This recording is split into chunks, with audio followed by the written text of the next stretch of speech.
Anthem's been sung, and we're ready for baseball here from historic Bosse Field. Before we go any further, I want to remind you that Evansville Otters baseball on the Otters Digital Network and Flow Sports is presented by Working Distributors Evansville. And without further ado, to the mound we go to introduce you to tonight's starter for Evansville. It's the former University of Southern Indiana man, Austin Gossman.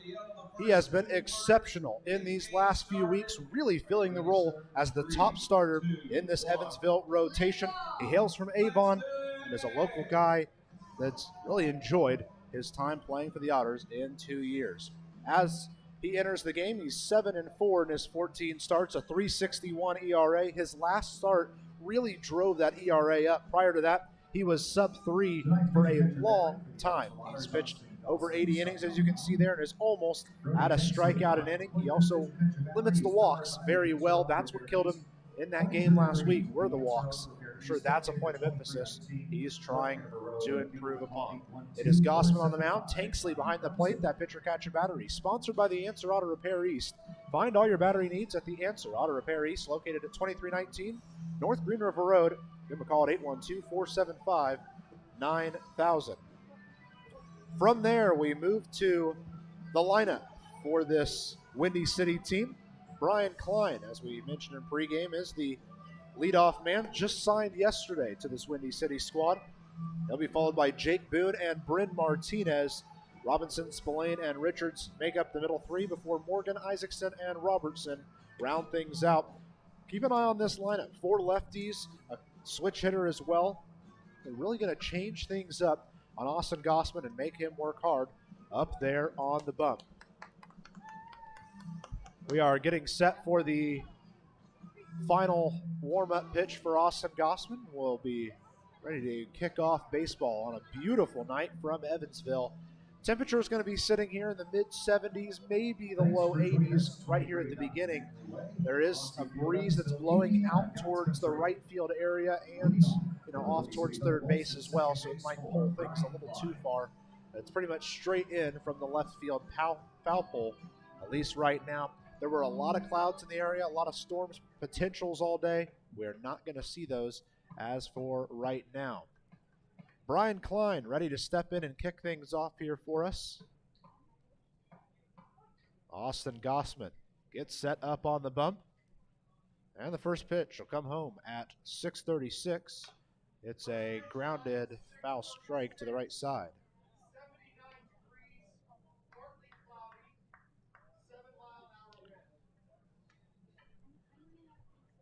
So we take a second to reset here after the first pitch foul. Pitch comes home and it stays inside for ball one.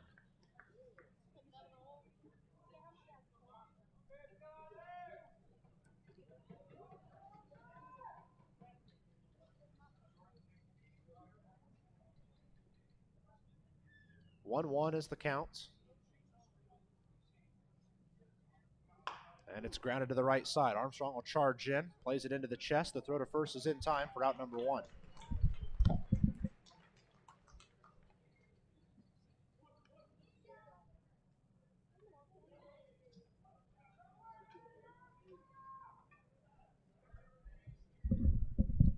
Batting second, the Hoosier Lottery strikeout. So we kick things off with a 4-3 ground out there to the right side, and that'll bring up Jake Boone, the third baseman. A good start here for Austin Gossman to get that first out taken care of and out of the way.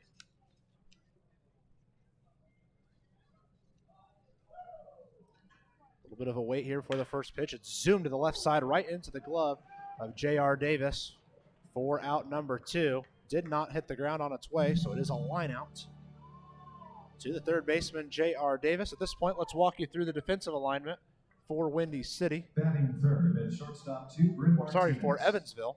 It's Rosario out there in left, Gordon in center, McNamee in right. Across the infield, it's that all-star group of Davis, Khalil, Armstrong, and Biermann left to right across the infield. Tanksley, of course, manning things behind home plate.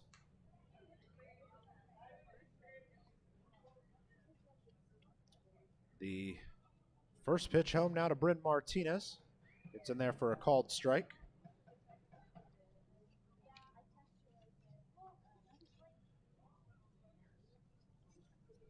Brynn Martinez, another real solid bat in this lineup. Enters with a 266 average. And a hefty swinging strike, too, will drop him back a couple.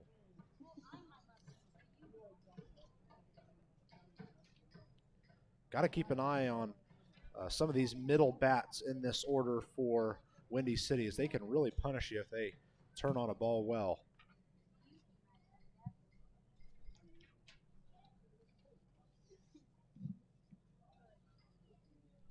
The 0-2 count home. Outside, that's ball one. It's a good pitch to at least try to get the man to chase.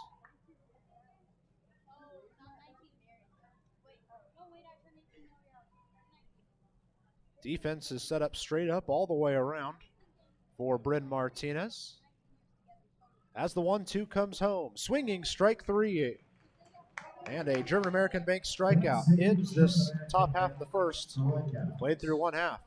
Still scoreless from Evansville.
Bottom of the first inning here from Evansville. 3 up, 3 down to kick the game off for Austin Gossman. Certainly a strong start. Speaking of strong starts, Kenny Matthews is the man for Windy City, and he can really move his way around a lineup. He's been very good this season. 6-3 officially, 3.38 ERA. For a team that's sitting at the bottom of the division, he has been exceptional in his games. He certainly finds every way to keep his team in a game. We'll see what he can do against this Evansville lineup that's kicked off with the Edward Jones leadoff hitter of the game, Brynn Rosario.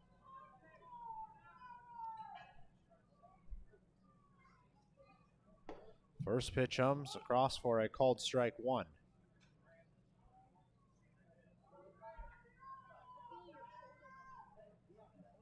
Oh, 1 hit sharply to the left side, through for a base hit. Dropped it in front of the center fielder Robertson, and Brynn Rosario, in his return to the Edward Jones leadoff spot, jumps in there and grabs a base hit. Certainly comforting to see after he had taken a couple games break from that spot.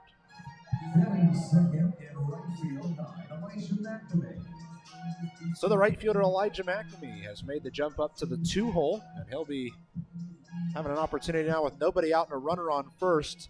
This is a scenario where you could see Rosario running, so keep your eye out there near first as well. First pitch home to McNamee, taken for a called strike one. He looked like he was taking that one all the way. No intentions on swinging the bat.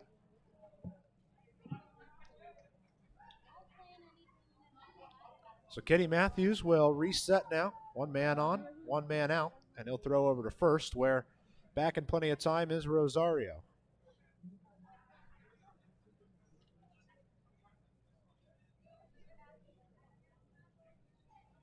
First pitch home is sent sharply towards Klein. He'll go to second for 1. The relay to first in time. And a 4-6-3 double play immediately removes the runner for Evansville. And there is nothing that better. There's no better way to explain how these last few weeks have gone for Evansville than a play like that. You kick the game off with a base hit. You got a man on, have something you can work with here, and immediately you take that chance away from yourself. That's been the unfortunate reality for Evansville in these last couple of weeks, is scenarios just like this one. With 2 outs, Davis is at the plate. He fouls one off to the right side. Another red foul ball brought to you by Heads Construction. Choose the best, never regret it. J.R. Davis, another guy who has some pop on the bat, can certainly take a ball out of the ballpark if you give him the right pitch for it. The 0-1 towards Davis. Stays a bit inside. The count evens up at a ball and a strike. Matthews has got some real solid velocity to him as well. That's one of the pieces that makes him dangerous. An inside pitch. Stays inside for ball 2. That one stayed in the upper 70s. A 2-1, and it's hit sharply towards the right side. It'll be right at the right fielder, Richards, who will bring it in for out number 3. Evansville gets their leadoff man on, but a double play immediately takes it right back off. We've played 1 full inning. Still scoreless from Bosse.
And we head to the second inning.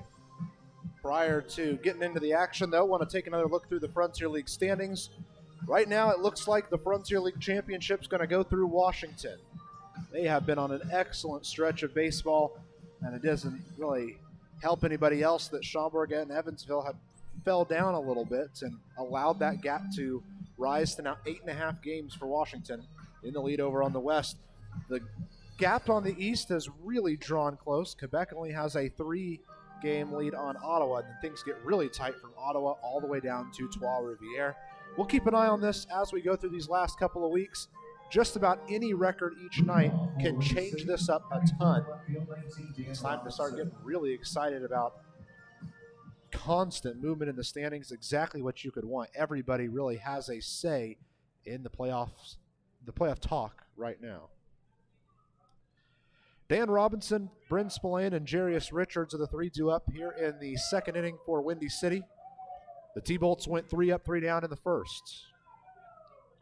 First pitch home from Austin Gossman. Finds the zone on the outside edge for a called strike 1. Good velocity there, too.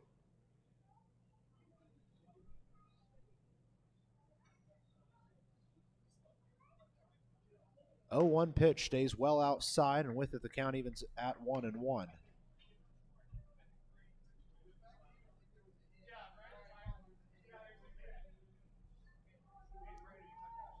One ball, 1 strike for Dan Robinson, the cleanup hitter for this Windy City squad. Pitch comes home, and it's hit sharply towards Armstrong at second. He'll play it into the glove easily. The throw to first is in time for out number 1.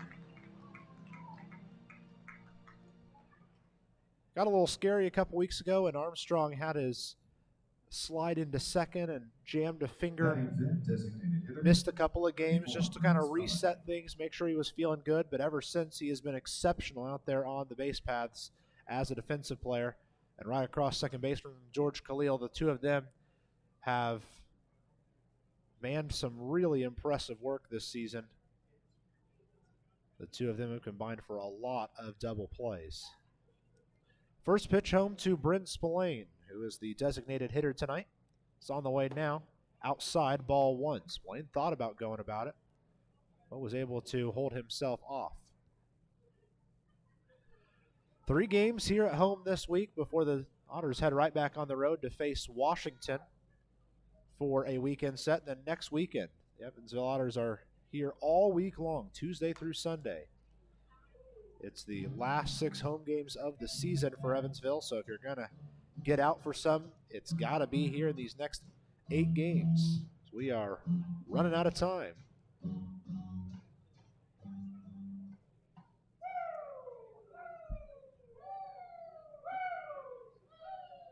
One ball, one strike for Spillane. Gossman kicks and delivers. It's launched high and foul to the right side. Biermann will run that way a few steps, but then let it land on the roof. All brought to you by Heads Construction. Choose the best. Bounces back towards the field of play, so Jake Polancic will hop out of the bullpen and grab it. So takes the count to 1-2 for Brynn Spillane. Be a great opportunity for Gossman to grab himself another strikeout.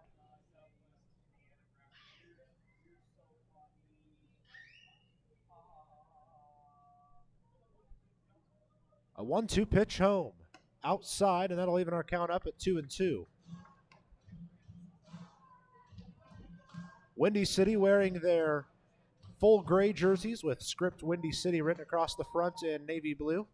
Also have navy blue numbers on the back. Otters are in their primary blue jerseys with script Otters across the front, white numbers on the back. 2-2 pitch home to Brynn Spillane. Looked good, but stayed just a bit too far outside. And with it, our count goes to full. 3 balls, 2 strikes.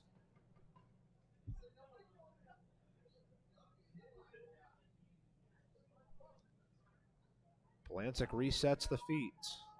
Lances in towards home, and here comes a 3-2 payoff pitch. And it's just foul tipped in towards Tanksley.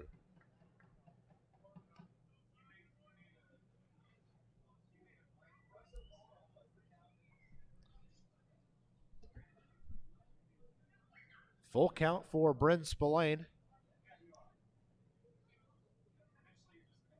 This is a early battle in this game that I'm sure Gossman would love to add to his win column. You can grab these guys at this point in the game. It certainly makes the rest of the game a little bit simpler on you. The 3-2 payoff. Zoom to the left side, but foul. And a man in the Windy City bullpen has the glove on and ready to make a little play there. But it stays foul, and because of it, we will have to try again on the 3-2 payoff.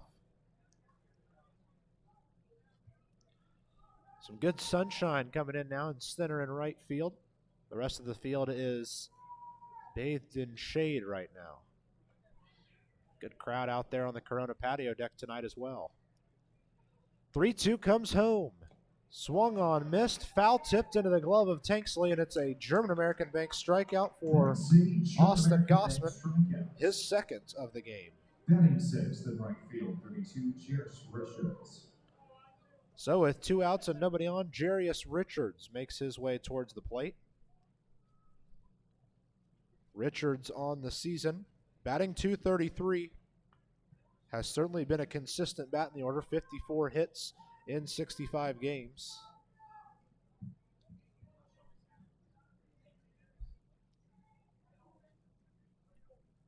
First pitch home to Richards. Well high for ball 1.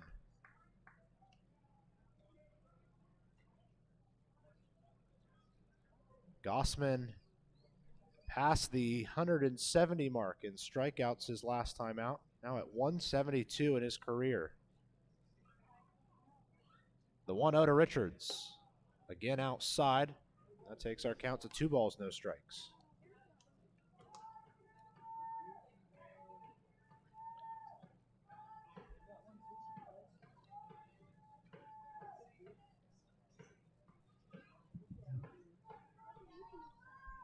A 2-0 pitch for Jarius Richards. That one does find the zone right at the knees on the inside half of the plate. Gossman gets himself a very important strike one.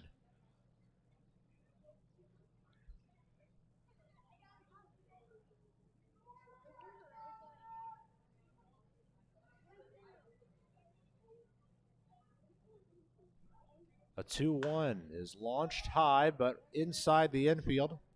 J.R. Davis will plant himself underneath it, and there's out number 3. The Otters have been very efficient so far in this one. 6 up, 6 down for Windy City. We head to the bottom half of the second. Scoreless from Evansville.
Bottom of the second inning here from Evansville, and still sitting pretty.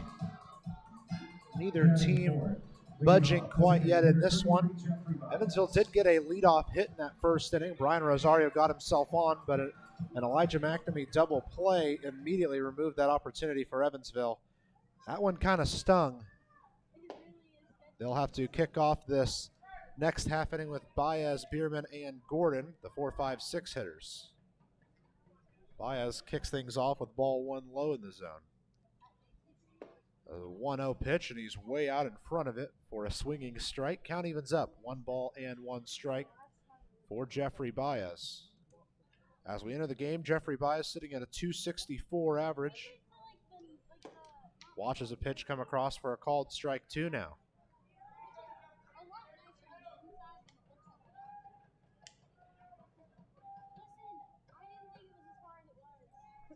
A 1-2 pitch, and Baez pushes it down the right field line. Could stay fair, and it eventually lands about 3 feet to the foul, or on the foul side of the foul line.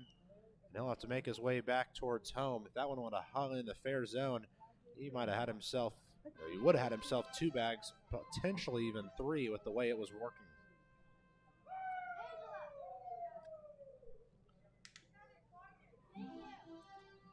But we reset with a 1-2 count to Jeffrey Baez. Nobody on, nobody out, as he is the man kicking off this half inning.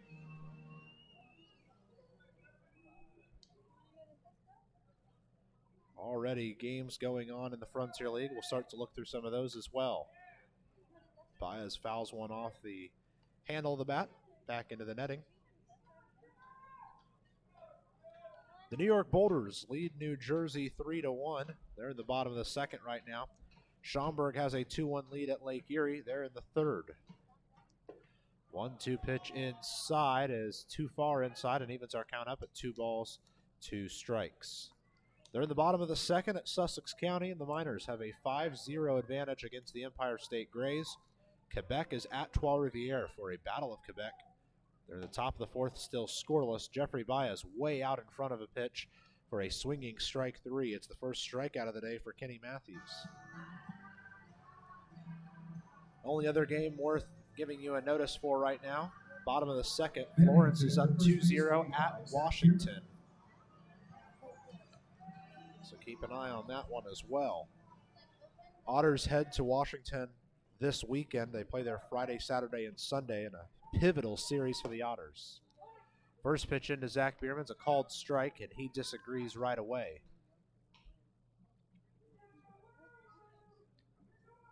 One out, nobody on, and an 0-1 count to Zach Biermann. Pitch comes home, and he just grounds it off to the right side. It dribbles foul. So quickly 0-2 for Zach Biermann.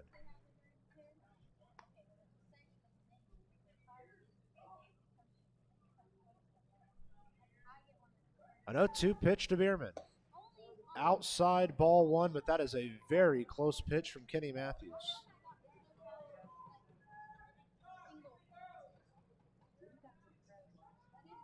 But it stays far enough outside that we can reset. Another pitch stays low, and the count heads to 2-2.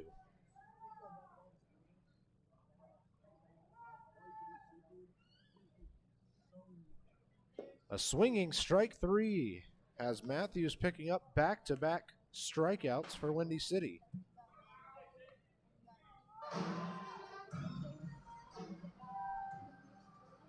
Batting sixth, center fielder, number 6, Miles Gordon. So now the Otters will ask Miles Gordon to try to keep the inning alive. There's 2 outs and nobody on here in the bottom half of the second. Just one base runner combined in this game. That was Rosario, and he was immediately retired on McNamee's double play. It's a first pitch ball to the outside for Miles Gordon. And the 1-0 pitch stays outside. This one is on the edge and gets recorded as a called strike.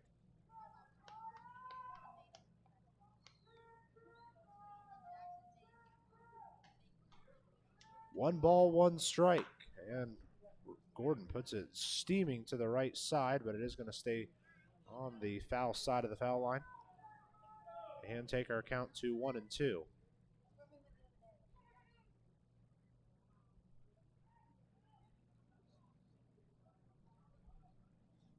The 1-2 home. And Gordon just barely gets enough of it to foul it back into the netting and keep himself alive there in the count. If Gordon can find a way on, George Khalil stands on deck. The 1-2, swinging strike three from Gordon. It worked way low and away from him. The throw down to first is in time for the drop third strike check. And Kenny Matthews strikes out the side here in the second inning. We head to the third. Both sides looking for offense here in Evansville.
Well, we're on to the top of the third here from Evansville. Neither side really finding any offense yet.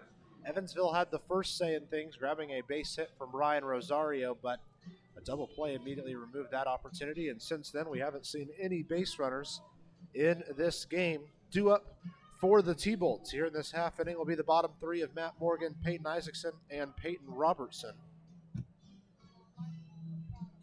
Matt Morgan will kick things off. He's their catcher, batting .228. Hasn't been with the T-Bolts for a long time this year. Just clocked 22 games thus far, but in those games he has been pretty good.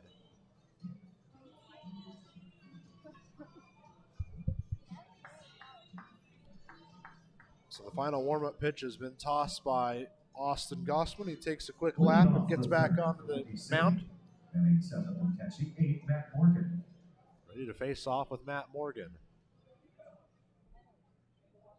Morgan's found the long ball a couple times in those 22 games. 4 home runs, 17 RBIs.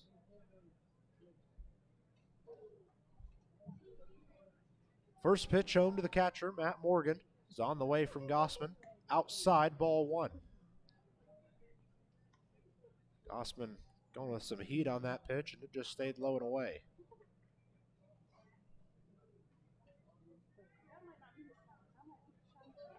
One ball, no strikes. The catcher, Matt Morgan.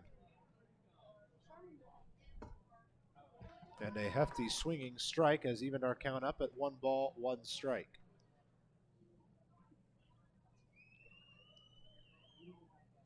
Austin Gossman, one of the best Otters starters this year, hit a wall last week, and that wall was this Windy City squad. He's hoping to bounce back in an emphatic way. High pitch takes him to 2-1.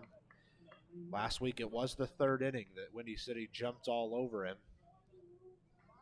And just like that last start, he's given up nothing in the opening 2 innings. A 2-1 pitch to Morgan. He swings right through it. It's for strike number 2. That will even our count up. Don't forget that the Otters stay in town Wednesday and Thursday. Tomorrow is Senior Connection Wednesday, and Thursday is a Thirsty Thursday presented by Astound. Come out to the ballpark. 2-2 pitch to Morgan. Bounces in for ball 3. As always, if you'd like to buy tickets for the games this week, you can do that at EvansvilleOtters.com, or you can just stop by the box office anytime tomorrow or anytime all week, and our lovely front office staff would be happy to help you pick out the perfect place to watch the game. 3 balls and 2 strikes for Matt Morgan. There's nobody on and nobody out here at the top of the 3rd. Payoff pitch stays high and inside, and it's a leadoff walk in the 3rd. And that is the first base runner for Windy City. Batting 8th at first base, 15, Peyton Isaacson. Last week when we saw Austin Gossman struggled in that 3rd inning, it started off with an out, and then he allowed the next 8 guys to reach safely. This one, 3rd starts off with a walk, but now Peyton Isaacson's at the plate. He's listed as a catcher, but he's playing first tonight. First pitch to him is high and outside, ball 1. He was showing bunt, however.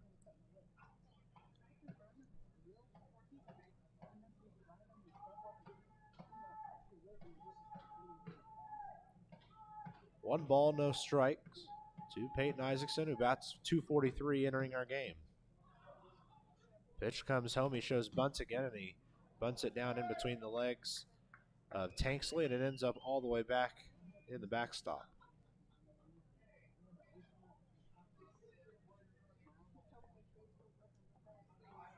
So our count evens up. 1 ball, 1 strike to the first baseman, Peyton Isaacson. There's a man on first, nobody out.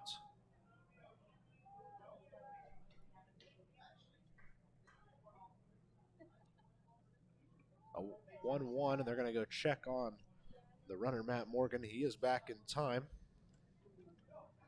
Matt Morgan on the season doesn't have any stolen base attempts, but he's certainly acting like he'd like to grab a couple extra steps out there. 1-1 home to Isaacson. He's swinging the bat. He fouls one off to the left side and breaks the bat in the progress. So there goes some extra wood for the fire. If you need more lumber, visit our friends at Knee House Lumber.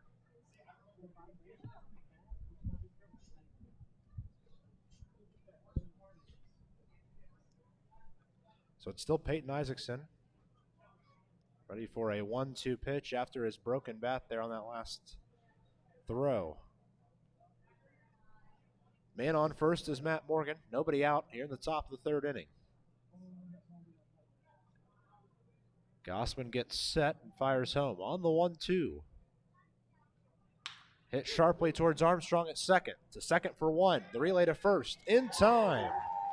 And the Otters this time turn a 4-6-3 double play and help bail out Austin Gossman of that leadoff walk. Congratulations, fans, for that Evansville Otters double play. The Division Lottery Turnbull double play promotion has been won. Fans 18 and older in Section C will each receive a free $2 Powerball coupon. The next time a double play occurs, a new section is going to win. So that will now bring the 9-hole spot. Center fielder Peyton Robertson to the plate.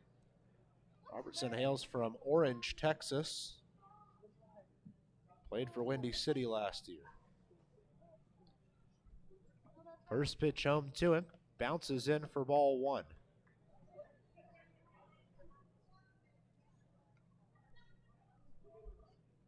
Brody Tanksley has seen his role expand exponentially here in this last half a week, as it seems that some of those injuries that Justin Felix had have started to catch up to him a little bit.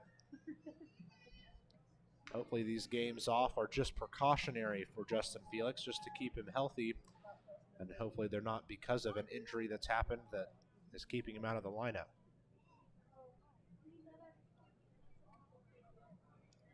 One ball, one strike for Peyton Robertson after he fouled one back towards the netting.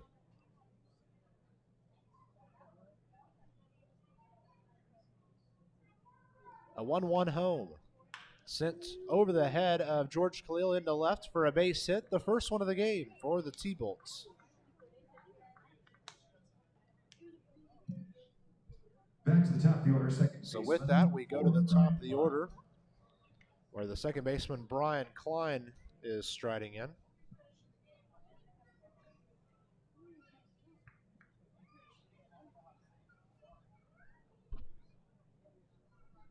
Brian Klein is a former Texas Tech collegiate player.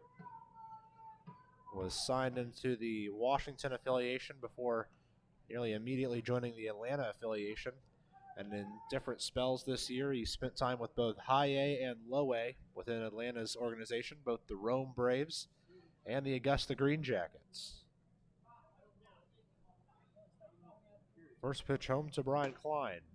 Half swung on, it's outside for war ball one.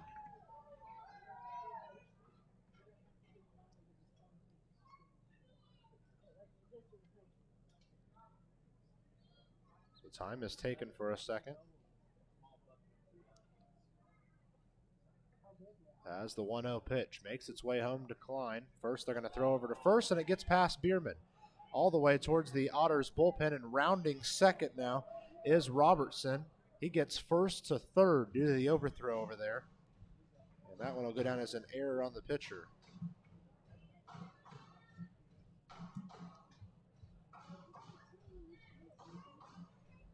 Certainly not what the Otters wanted right here.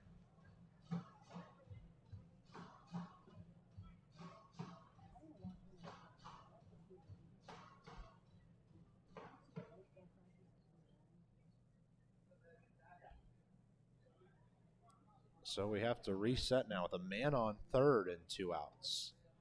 The whole opportunity changes. A 1-0 pitch. High outside, and Tanksley's just barely able to get up to it. This is an opportunity for Austin Gossman to prove he's got what it takes to shut the door.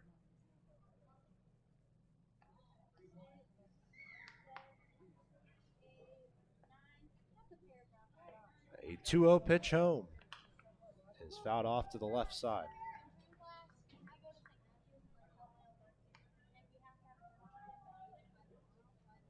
So staying alive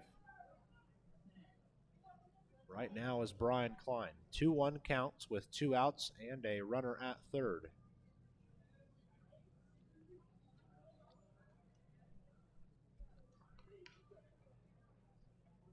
Two-one pitch home to Klein. Crank towards the second baseman Armstrong. He's able to play to it. The throw to first is in time, and the error will not come back to haunt Evansville. We've played 2.5. We are still scoreless here from Evansville.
We're on to the bottom of the third, and Austin Gossman and the Otters just barely avoid an early run allowed after the error by Gossman allowed Robertson to get himself from first all the way to third.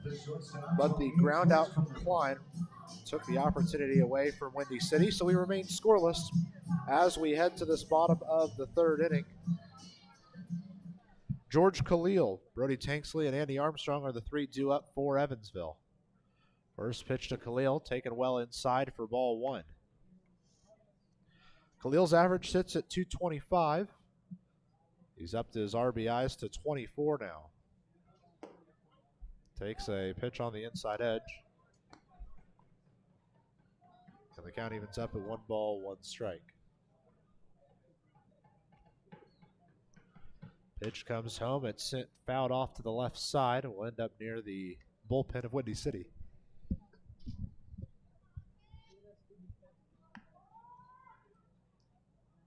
George Khalil in the Otters' last game there on the road against Joliet went 1 for 4. Ended up coming around to score on Armstrong's double.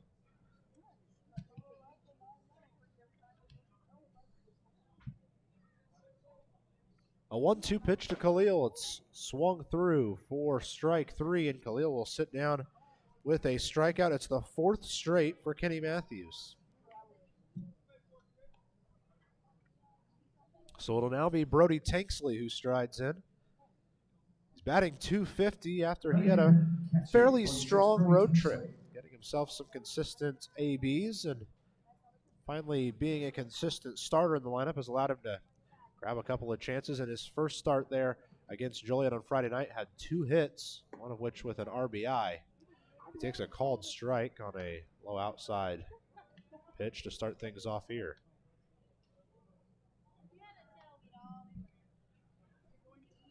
0-1 to Tanksley. Well inside. That'll even our count up. 1 ball, 1 strike.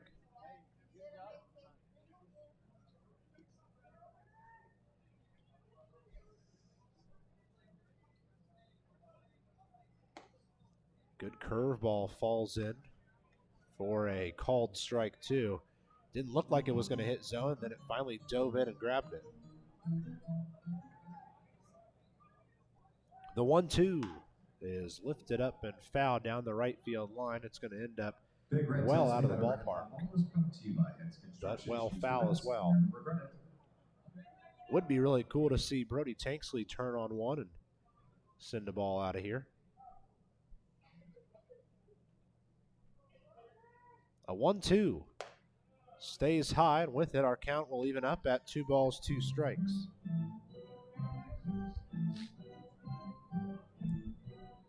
Kenny Matthews has struck out 4 straight batters, all via a swinging strike 3. Tanks is going to put another foul ball off to the right side, and will end up on the roof of Bosse Field here.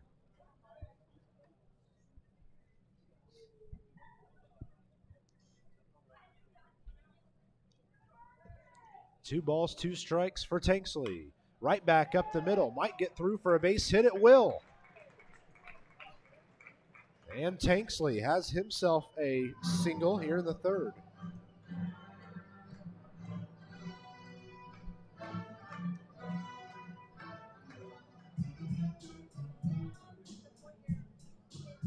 So to the 9th hole we go, where the second baseman Andy Armstrong will stride in. Armstrong is batting .224 on the season. In the Otters' last 10 games, he's batting .138. It's been a tough stretch for him. Shows bunt, puts it off to the right side.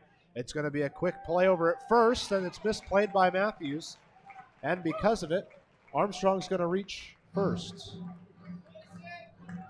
Now they will credit Armstrong with an infield base hit.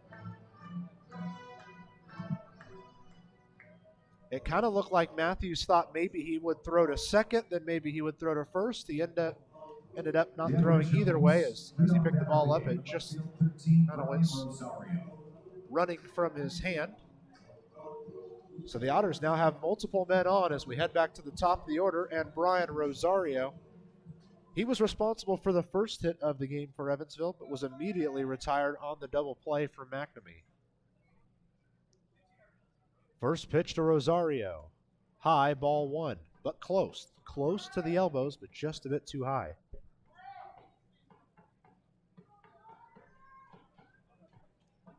Tanksley at second. Armstrong at first. Rosario at the plate, now looking at a 1-1 count after taking strike one.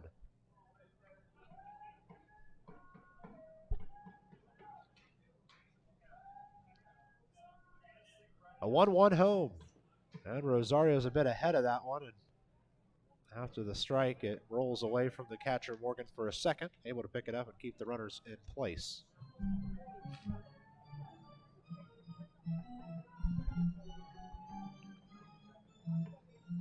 One ball, two strikes. To the left fielder, Rosario. A half swing, it works well in on him. They check down with the first base umpire who says no, he did not go around. And it was a great opportunity to introduce you to the three men working the umpire role this week. Larry Hudson mans things behind the plate. Roberto Pattison's on the right side of the infield. Tyler Thurman on the left side. 2-2 home to Rosario. And he fouls it away. Was a bit ahead of that pitch. These right here, these are the opportunities that Evansville has not been able to cash in on. Men on base with less than 2 outs. Otters have not been able to make these work in their favor, and because of that, that's why they've lost some of their games. 2-2 stays inside. It's fouled off of the foot of Rosario and back up the middle.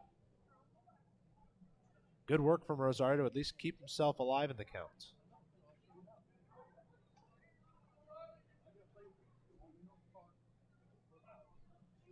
So a couple seconds taken by Matthews to reset. Runners at first and second, and a 2-2 pitch to Rosario. He sends it onto the ground to the left side of the infield. It's picked up by Boone. The throw to first is wide, and the bases are loaded. That was a really tough play in there, and because of it, they're going to give a base hit to Rosario. It was hit towards the shortstop, but he wasn't sure whether he needed to charge the ball or if he needed to go play third and let the third baseman Boone take it. And because of it, it was finally Boone that picked the ball up. By the time he got it and threw to first, it was just a bit to the side. And because of it, Evansville has now loaded the bases with 3 straight singles right after Matthews had struck out 4 straight batters. 1 out, bases loaded, and big hit Mac at the plate. Huge chance for Evansville to take a commanding lead. First pitch, and McNamee fouls it right back into the padding behind home. It's an absolute beautiful night for baseball here at Bosse Field, by the way. Sitting in the 70s, had some cloud coverage all day, and a little breeze is keeping things nice and cool. 0-1 to McNamee, still stays well inside, and with it the count evens up. A ball and a strike.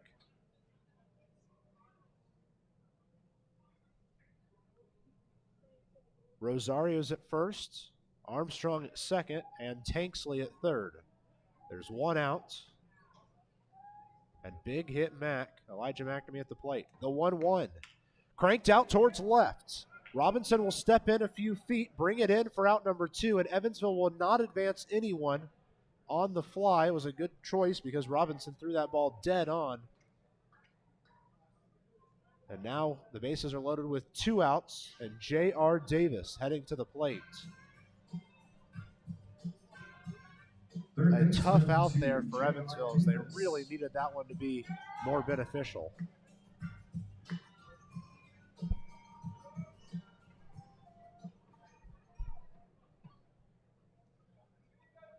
So J.R. Davis at the plate now, batting .262 on the year, 45 RBIs. Starts off with a curveball that misses to the outside.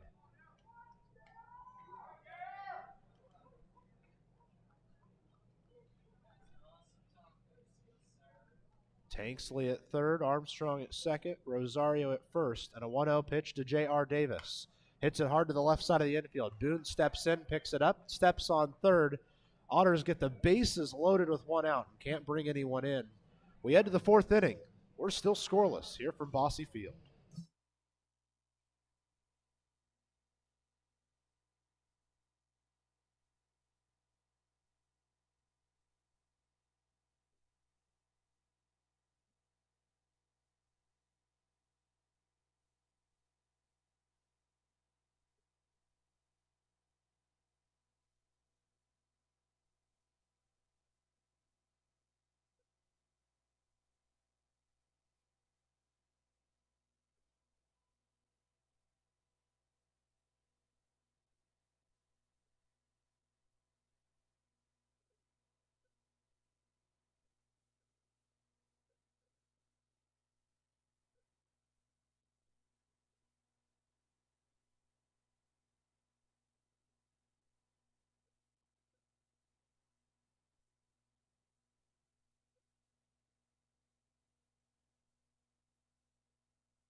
Evansville Otters baseball on the Otters Digital Network is presented by Budweiser, the king of beers.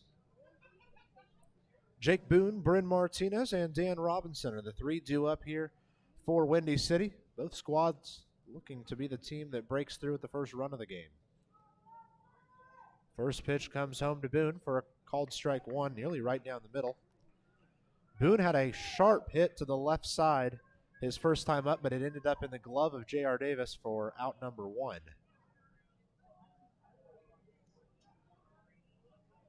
0-1 pitch to Boone. Again, a called strike, this one just under the elbows.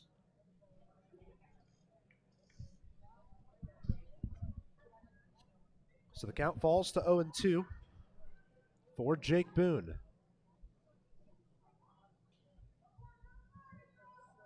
An 0-2 home. Zoomed out towards left. Down for a base hit in front of Rosario. And Jake Boone grabs the second hit of the day for Windy City. Shortstop to Brynn Martinez.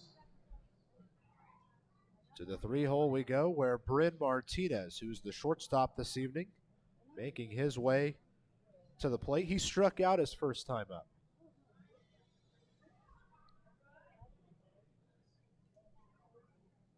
Gossman gets himself set. And the first pitch comes home to Martinez. Low and outside, ball one.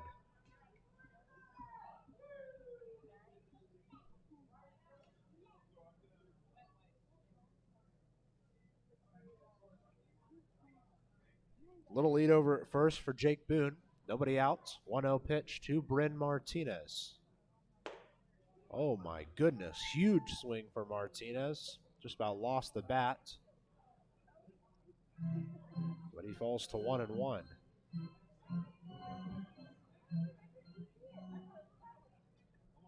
Couple different occurrences of bats being thrown towards Evansville's dugout in that series at Windy City earlier this week. A throw over to first, and back in time is Jake Boone. On the season, Jake Boone, 13 of 21 in stolen base opportunities. He likes to try them. 1-1 pitch to Brynn Martinez. Hit towards the right side, picked up by Armstrong. They go to second for one. The relay to first will not be in time as the speedy Brynn Martinez zoomed down the line. It'll officially be a 4-6 fielder's choice that allows Martinez to reach. Boone is retired on his way to second. Batting fourth, left fielder number 19, Dan Robinson. So it's a similar setup now. One out, still a man on first, except this time it's Brynn Martinez, and Martinez loves to go for those stolen bases. 36 of 41 on the season. First pitch to Dan Robinson. Called strike on the low outside corner. Would not be surprised if we see Brynn Martinez breaking towards second here.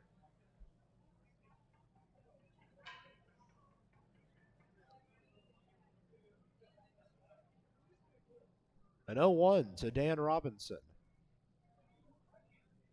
And they're going to go check on the runner at first. It's a low throw, but Biermann's able to keep it in front of him.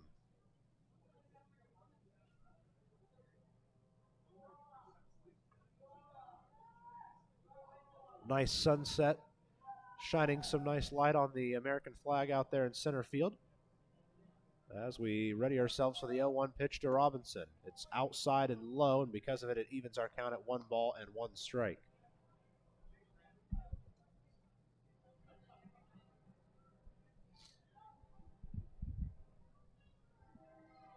Brynn Martinez is the man on first with 1 out.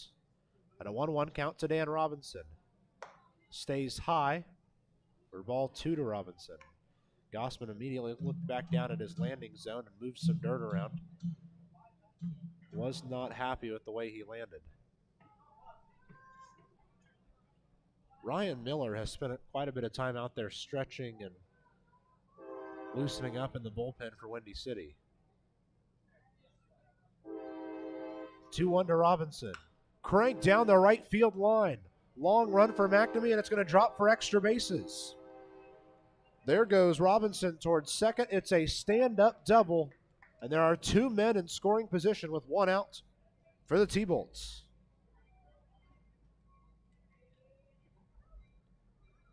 A huge opportunity now for the Thunderbolts.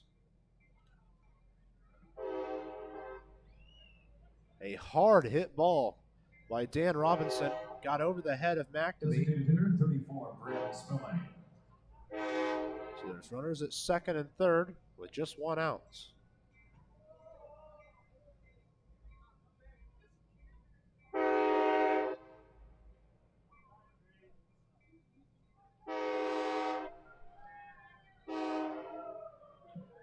First pitch to Brynn Spillane, the designated hitter. Taken for a called strike 1. Spillane this year is batting .191. He's got 21 RBIs on the season. A chance for a couple here. Even a sacrifice fly does it here.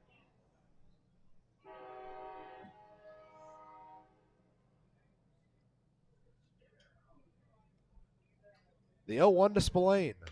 Low outside, and that evens the count at 1 ball, 1 strike now.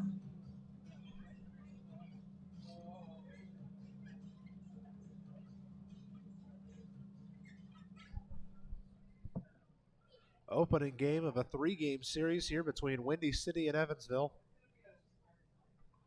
And a rematch of a series that took place at Windy City 1 week ago. The 1-1 to Spillane. Zoomed out towards left. Rosario working back towards the wall. At the warning track, at the wall. It's off the wall. 1 run's going to score. 2 runs are going to score on a 2-run stand-up double for Brynn Spillane. And just like that, the T-Bolts are on top.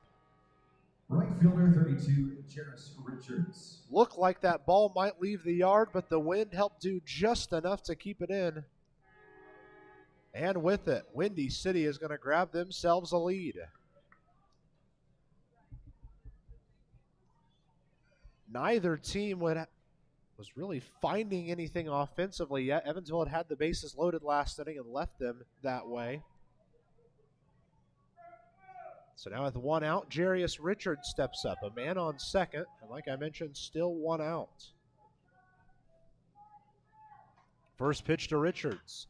It's sent out towards left. Rosario with a long run towards foul positioning, and he makes the catch almost right on the foul line. They will say it was in fair territory.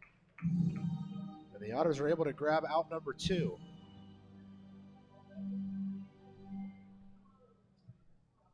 Catcher 8, Matt Morgan. So the catcher, Matt Morgan, is the next one, making his way to the plate. He had a walk his first time up, but then was part of a double play grounded into by Peyton Isaacson. 2 outs, runner at second. 2 runs already across for the T-Bolts. First pitch is low and outside for ball 1.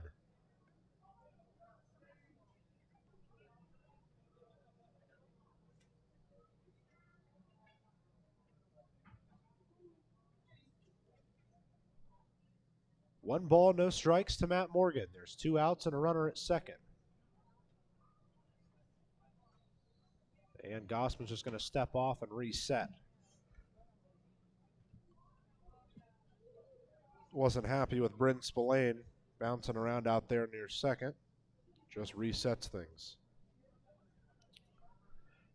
Top of the 4th inning. Windy City leading 2-0. The 1-0 pitch home to Matt Morgan is sent foul to the left side. It's going to end up near the Windy City bullpen. Another check-in around the league here on a Tuesday evening. Schaumburg up 3-1 at Lake Erie. Florence and Washington are tied at 3 runs apiece there in the bottom of the 4th. Gateway and Joliet scoreless in the 5th. A 1-1 pitch to Matt Morgan. A half swing and able to lay off. It was Morgan, so the count goes to 2-1.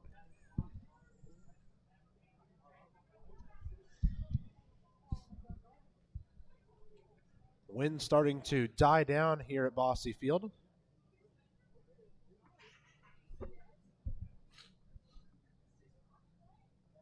As we get set for a 2-ball, 1-strike count to Matt Morgan. Pitch comes home. Well outside, and the count advances to 3-1.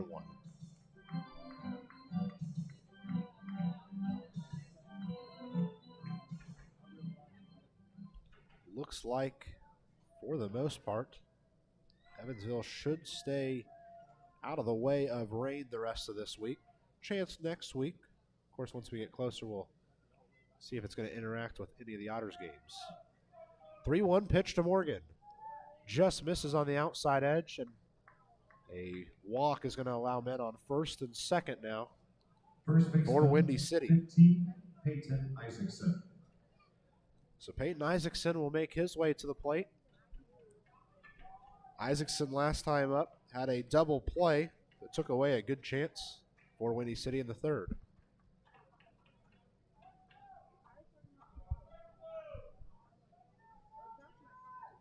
It's Spillane at second, Morgan at first. And Peyton Isaacson striding into the plate. 2 outs, 2 on, 2 across in the inning. First pitch home from Gossman. Zoomed into center field, down for a base hit. They're going to advance the man towards home. The throw from Gordon is going to be cut off, and a man will score on an RBI single from Peyton Isaacson. And just like that, the lead is 3 for Windy City. Center fielder, 7, Peyton Robertson. That's going to bring Max Peterson in to have a discussion with his pitcher. The entire infield's going to come in as well.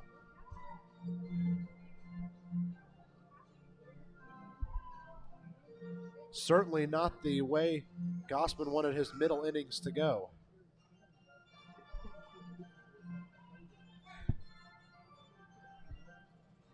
Very short discussion with his pitching coach, Max Peterson.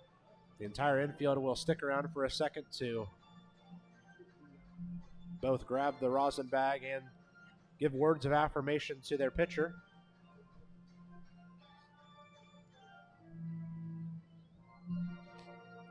Max Peterson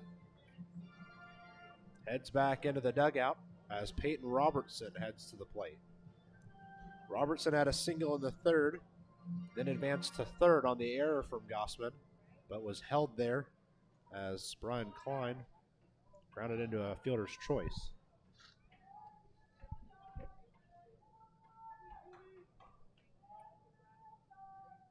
First pitch to Peyton Robertson.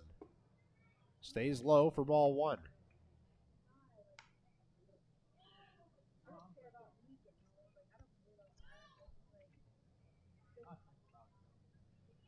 Otters have a bit of a shift towards the left side for the utility man Robertson.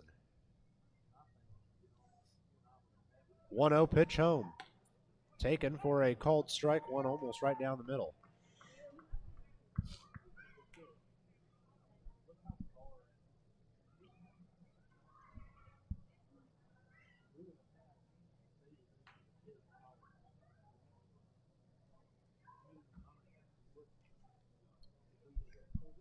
One ball, one strike. And it's fouled off back behind home.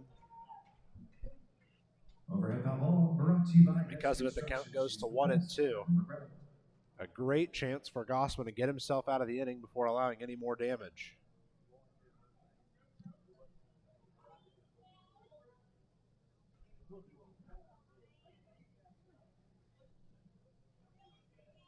Not the way the Otters wanted to see these middle couple innings go. We saw some scoreless innings to start the game. Now Windy City's exploded for a crooked number. 1-2 to Robertson. Well outside. A good stop from Tanksley. That evens the count at 2-2.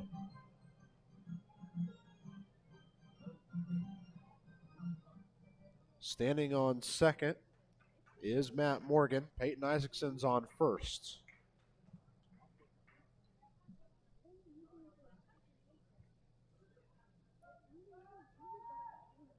Defense is shifted a bit to the left for Peyton Robertson. A 2-2 home to Peyton Robertson. It's fouled back into the netting off of the handle on a check swing from Robertson. Would have been ball 3. Should have been ball 3.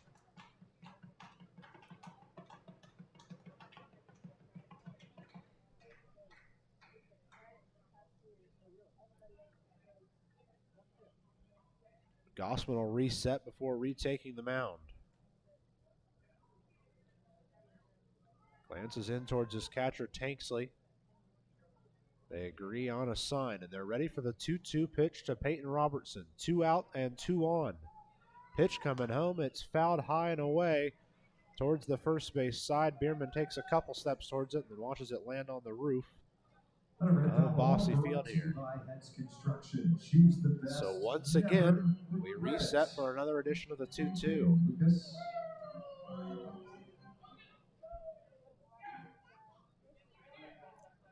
A big chance for Austin Gossman to put his foot down and help get the Otters out of this tough situation. Steps back and grabs the rosin bag. Resets on the bump. 2 balls, 2 strikes to Peyton Robertson. Gossman kicks and delivers. Low outside, and we've got a full count. And it's a tough little situation here right now for Austin Gossman. He can't put it too close to the zone because they are picking up hits off of him. A lot of the time you want to say, yeah, don't keep it close to the zone because you can trust this infield. But these hitters for the T-Bolts have really put them in places that the Otters aren't set up. A 3-2 payoff pitch home to Peyton Robertson. It's lifted high towards center field. Gordon will chase in towards it and bring it in for out number 3, but not before Windy City strikes for 3 runs here in the top of the 4th. It's T-Bolts 3, Evansville 0 here on the Otters Digital Network.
Couldn't ask for a much better evening for baseball here in Evansville.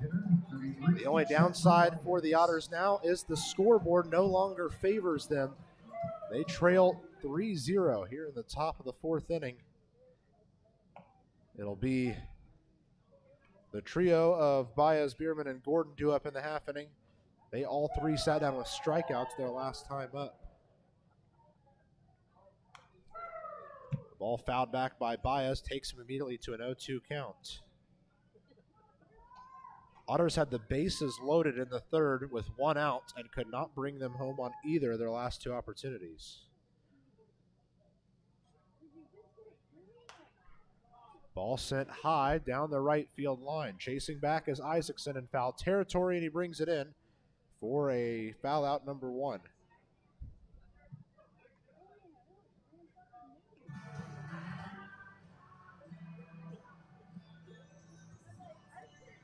So Zach Biermann will make his way to the plate now. Also guilty of the strikeout his first time.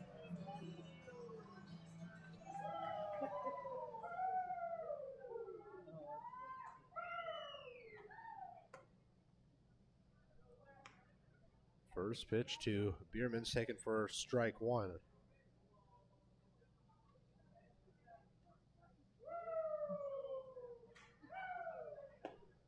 Another pitch home, and that's another called strike for Biermann. He doesn't really agree with that one.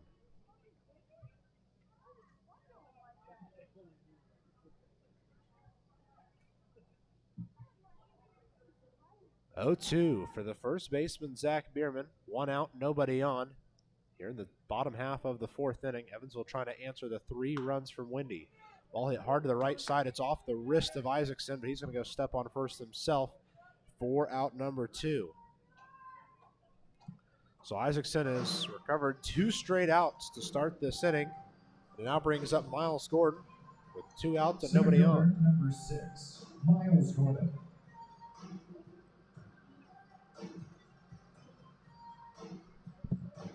Miles Gordon had himself a 20-game hit streak that was shattered on the road at Joliet. First pitch to Gordon. Catches the low outside corner for a called strike 1.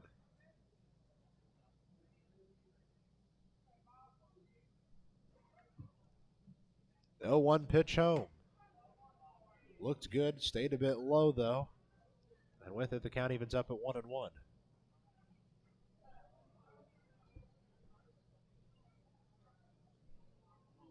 A 1-1 pitch. Outside, and because of it, it's 2 balls, 1 strike. George Khalil stands on deck if Gordon can find his way on. The 2-1. And a swinging strike from Gordon on a pitch that stayed well high. So the Otters in a place where they could once again go 3 up, 3 down. Kenny Matthews kicks and delivers on the 2-2, and it stays low and outside and will fill up the count for Miles Gordon.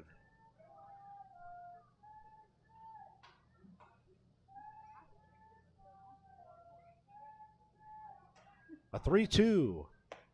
Stays high, and Miles Gordon's going to get himself a 2-out walk here in the 4th. Sidewalk, Cafe, and Bar.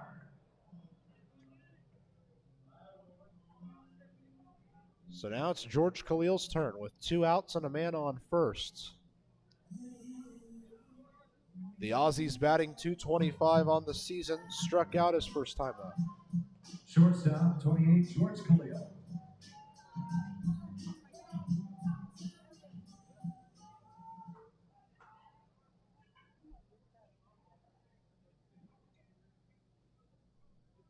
First pitch to Khalil, well inside for ball 1.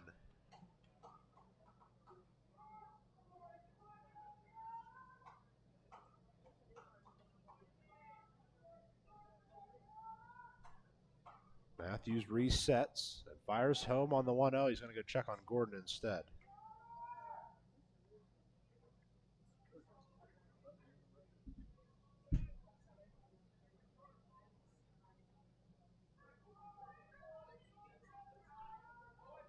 Matthews ready for the 1-0. Throws it home to Khalil. It's taken for a called strike just above the knees.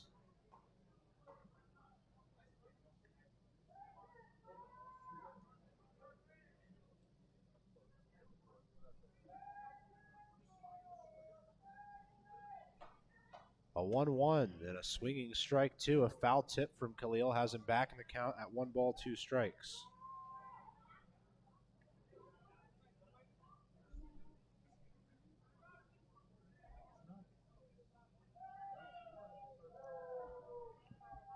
Khalil ready on the 1-2 with 2 outs and a runner at first. It's grounded towards Klein at second. He chases in, picks it up to throw to first. Is in time to get Khalil, and the Otters do not agree. Right away, Khalil's going to talk, Billy's going to talk, and now running across the diamond is Andy. He's going to have a chat as well. Khalil saying, I stepped on the bag before any catch was made. Andy will get the last couple of words in, but that's going to be enough to end the inning. A 4-3 fielder's choice ends things. We've played through 4, and Evansville trails by 3.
And as we head to the top of the 5th inning here on the Otters Digital Network and Flow Sports, this game has fallen now in the favor of the T-Bolts. And we saw an opportunity there for Evansville again in the half inning, but a close play at first. It shuts the door hard on any chances for Evansville to get a couple of things going. So we head off to the 5th inning, and leading off for the T-Bolts will be their leadoff man. Brian Klein, Jake Boone, and Brynn Martinez, the 3-2 up.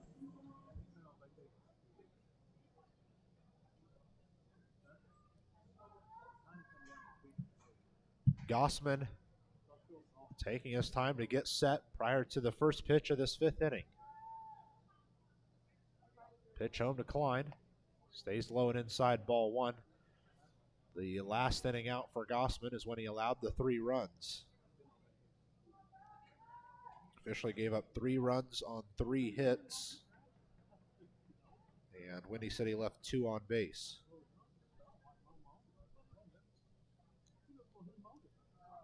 A 1-0 home to Brian Klein. And it's zoomed out towards left. Rosario will step back a few steps and then bring it in for out number 1. It was hit well, but not well enough to get out of this ballpark.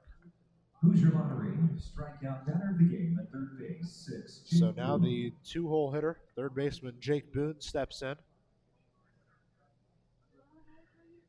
Boone is 1 for 2 on the day. A single in the 4th got that big inning started for Windy City.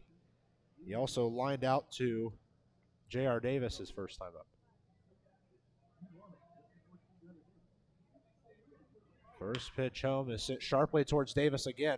A nice play in the hot corner. Throw over to first is in time.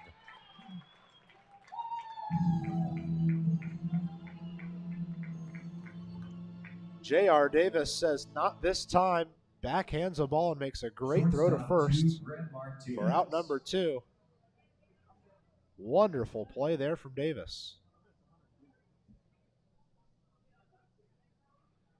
So with 2 down and nobody on, Brynn Martinez making his way back to the plate. Scored last time up. He reached on the fielder's choice, came around to score on Spillane's double. First pitch home to him here. Stays low and inside for ball 1. Martinez is not a guy you want to let get on, as he is 36 of 41 in stolen bases this year. If he gets on, he is surely trying to steal a couple bags from you.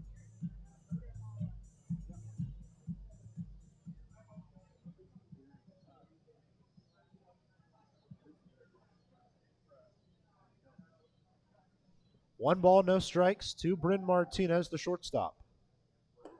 And it's taken for a called strike on the outside edge. I think Gossman's a bit surprised he got that called strike out there.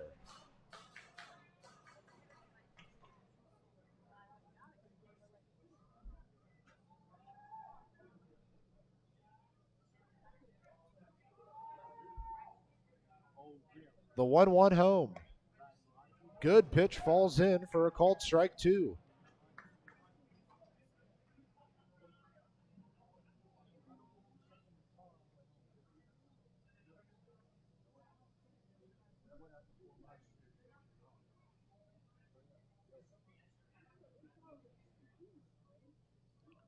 A 1-2 for Brynn Martinez. Comes home from Gossman. It's sent down the left field line, but it's going to end up foul and off of the left field party tent. Speaking of that left field party tent, there is still games for you to bring your friends and family out to a game, maybe a big party as well. You can call 812-435-8686 to talk with our wonderful staff about a night you can bring out your group to the ballpark and get a picnic set up for them. Have all you can eat hamburgers and hot dogs and drinks as well. Just kind of depends on which package you go for. 1-2 to Martinez. Called strike 3. And a German-American Bank strikeout for Austin Gossman ends this 5th inning. It's good for his 3rd of the day, and we've played through 4.5. It's Windy City 3, Evansville 0.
The catcher, 46, Brody Tanksley.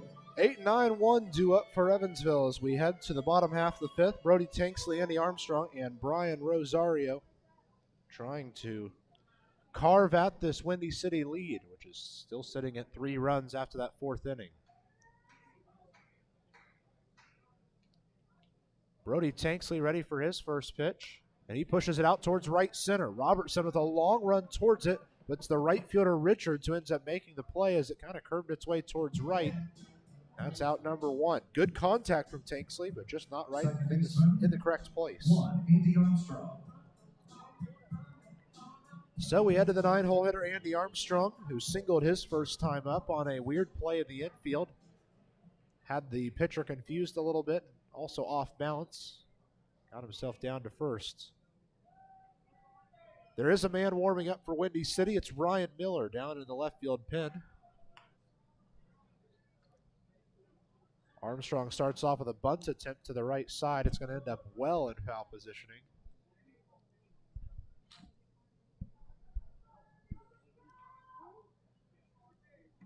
One out, nobody on, and an 0-1 pitch to Andy Armstrong. Armstrong takes it for a called strike, almost right down the middle.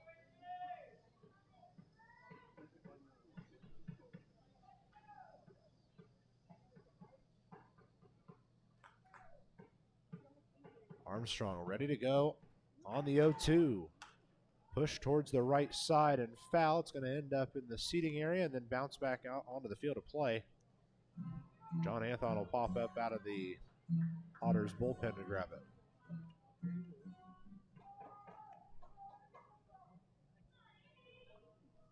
The 0-2 again, and it's inside for ball one on Armstrong. Just about got him in the stomach.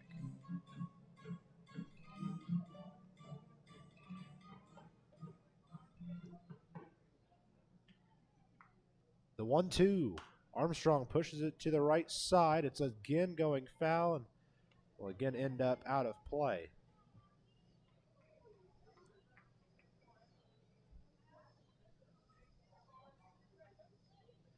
Kenny Matthews getting set for the next pitch. The count's 1-2 to Andy Armstrong. Comes home, and Armstrong again pushes one foul to the right side. He's been a bit late on a couple of these swings, but he's competing well at the plate. Matthews is only at 75 pitches, but they're warming up Ryan Miller at a pace where he might be entering this game at any point. 1-2 sent out towards center hard. Robertson will go over to his left side, and he will bring it in for the second out of the inning.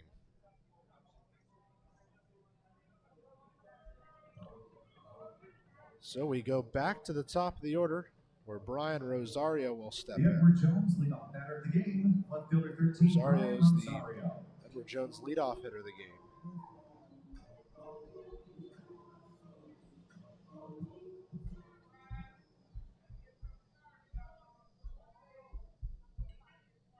Brian Rosario's getting set with 2 outs and nobody on. Pitch comes home. Hits it hard to the left side and through for a base hit. And Rosario's now 3 for 3 on the day. So not only does he return to the leadoff spot, he also returns to the hit column emphatically.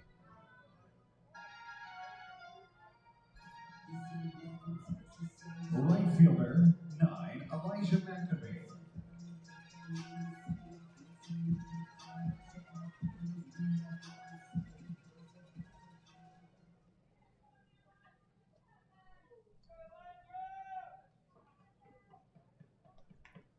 Elijah McNamee getting set at the plate. First pitch comes home for a called strike 1.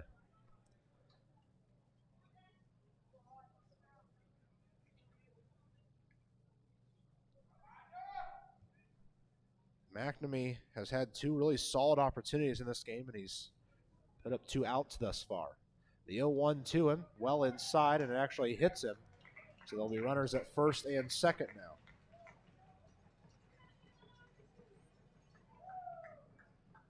McNamee hit by a pitch. He'll be at first. Rosario's at second. J.R. Davis and his bat on their way to the plate now. J.R. Davis. Davis is a guy who could really help change this game. But first there's going to be a meeting of the minds at the mound for Windy City.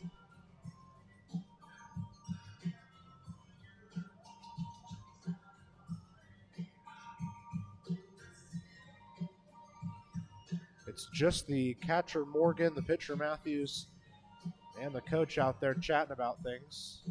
Looks like it's half a, hey, let's refresh your mind meeting, and then it's also half a give our guy in the bullpen a little extra time. Ryan Miller is warming up down there in the left field pen. He's a 6'4" righty out of Creighton University, a first-year rookie.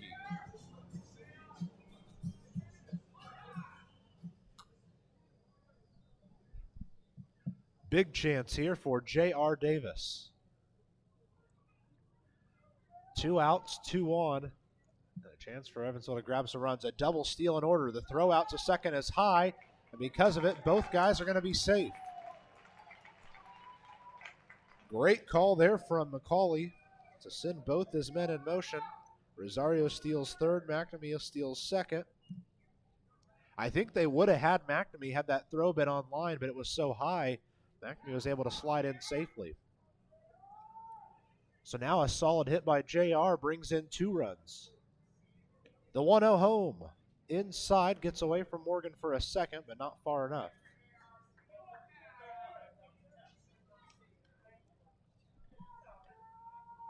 Great chance for Evansville to potentially grab a run or two.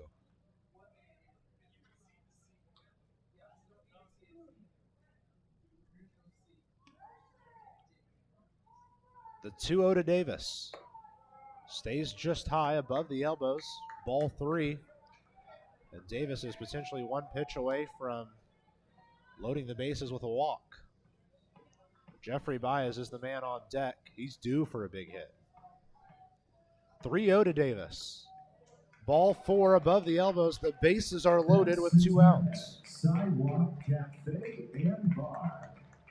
Second time in the last 2 innings, or 3 innings, I guess, that Evansville's had the bases loaded with 2 outs. And making his way to the plate is the designated hitter, Jeffrey Baez. Big chance for Baez to make his presence known in this game.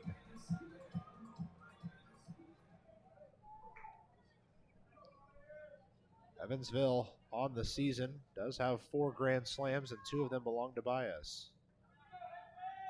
Pitch home to Jeffrey, taken for a called strike 1.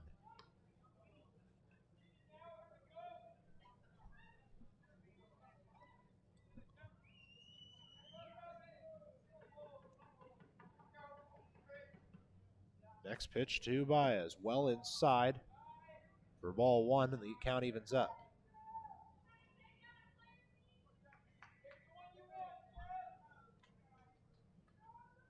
So everyone will reset here for a second.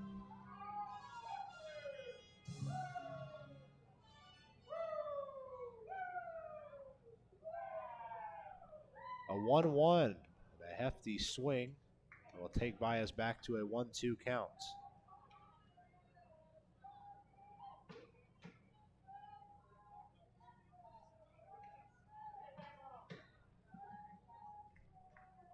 One ball, 2 strikes for Baez. Inside, make it ball 2. And Kenny Matthews thought for sure that should have been strike 3.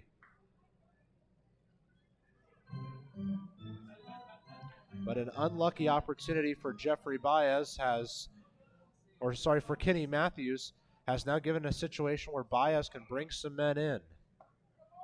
It's a low inside pitch for ball 3. Bases are loaded, the count is full. It all comes down to this for Jeffrey Baez.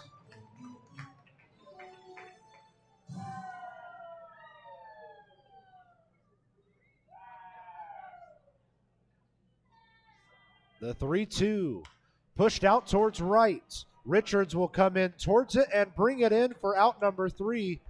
For the second time tonight, the Otters leave the bases loaded.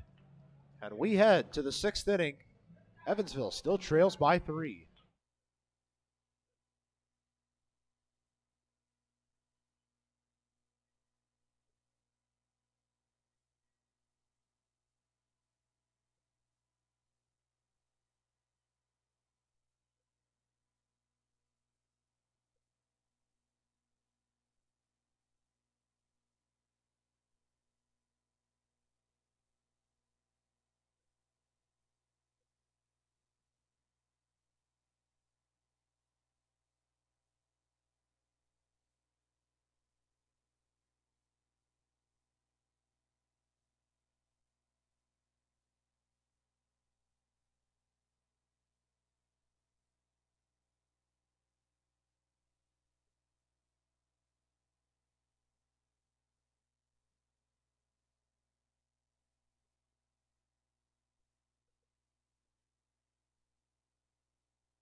Evansville Otters baseball on the Otters Digital Network and Flow Sports is presented by Old National Bank, your bank for Evansville, your bank for life. Dan Robinson set to get us started here in the 6th inning for Windy City. First pitch to him is a called strike on the high outside edge. A nice pitch there from Austin Gossman, who struggled a little bit in that 4th inning, but other than that inning has been very good in this game.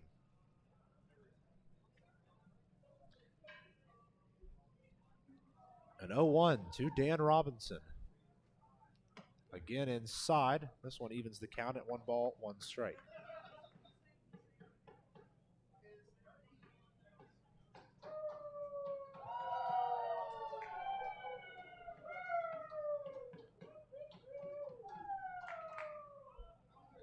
One the count to Robinson. It's well outside for ball 2.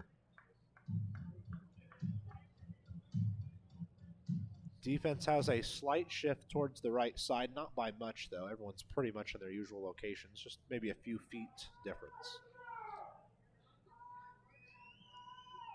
2-1 home to Dan Robinson. Crank to the right side, right at Andy Armstrong. Takes a weird hop, but he's still able to make the play over to first for out number 1. Armstrong's had a little bit of a busy day. 5th ground ball that's came his way so far. Designated hitter, 34, Brynn Spillane. So the designated hitter, Brynn Spillane, due up next. He's 1 for 2 with that 2-run double in the 4th and a strikeout in the 2nd. His 2-run double is really the difference maker in the game right now.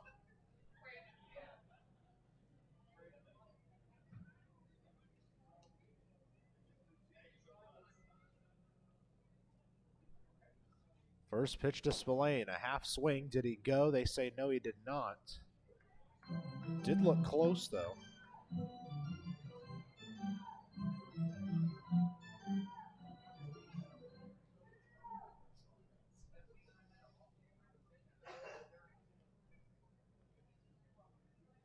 One ball, no strikes to Brynn Spillane as the pitch comes home, and it stays outside for ball 2. Didn't get any good break back in.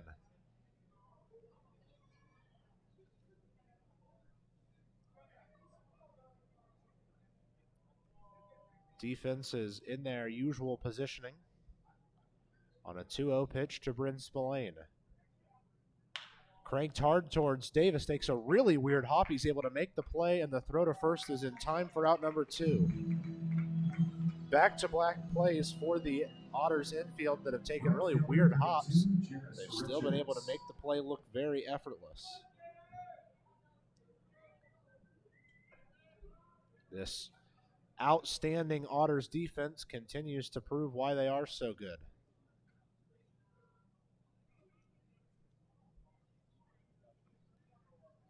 So with 2 outs, Jarius Richards making his way to the plate, 0 for 2 with a pop out and a fly out to his name thus far.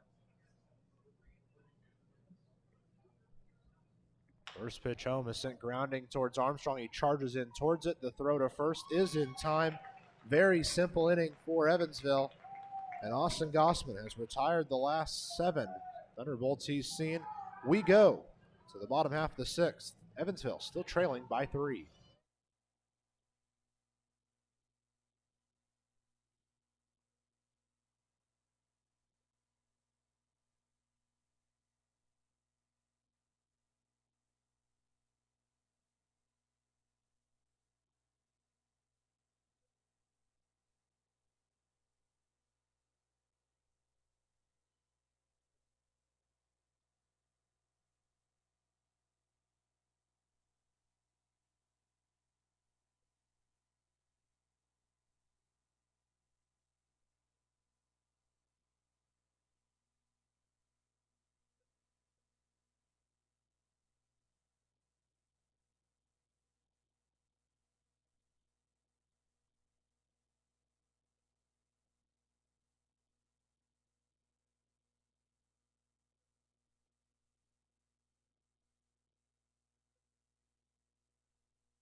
We make our way to the bottom of the 6th inning, and a new pitcher needed for Windy City. Ryan Miller, former Creighton guy, is going to get a nod out of the bullpen.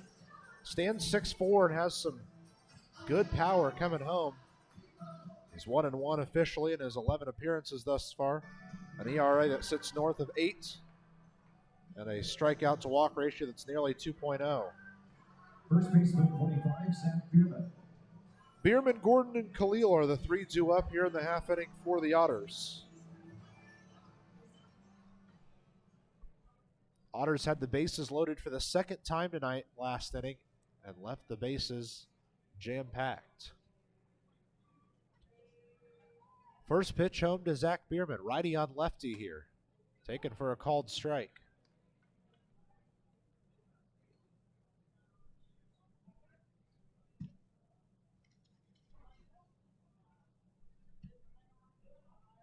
Oh, 1 for Biermann. Well outside, and his count will even up.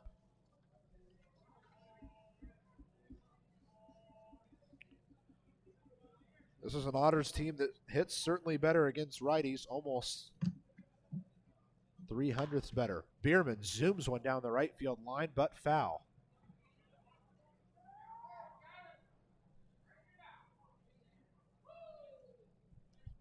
Biermann zoomed that ball out of here, but he was just a bit ahead of it, so that ball stayed well foul. A 1-2 to Zach Biermann. Called strike 3 on the outside edge. Biermann can't believe it. And he comes walking back to the dugout, nodding or shaking his head. It's the first strikeout for Ryan Miller. The first time the Otters have gone down looking tonight. So Miles Gordon will be the next one heading to the plate. He's 0 for 1, a strikeout in the second and a walk in the fourth. First pitch home to Gordon is sent foul to the left side. Will end up near the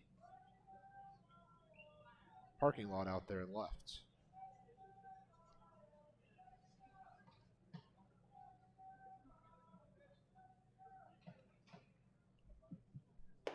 Another high pitch. This time evens the count up as Gordon's able to lay off of it. So we go to 1-1.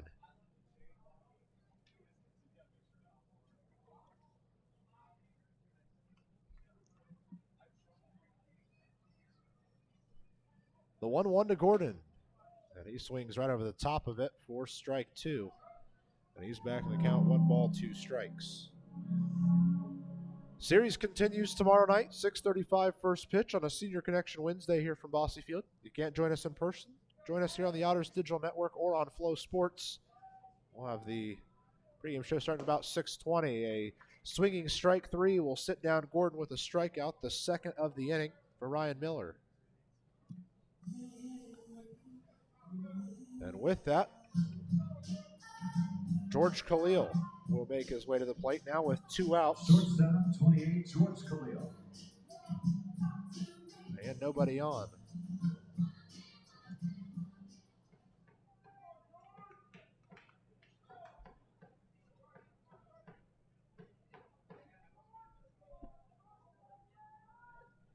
First pitch to Khalil, high and inside, ball 1.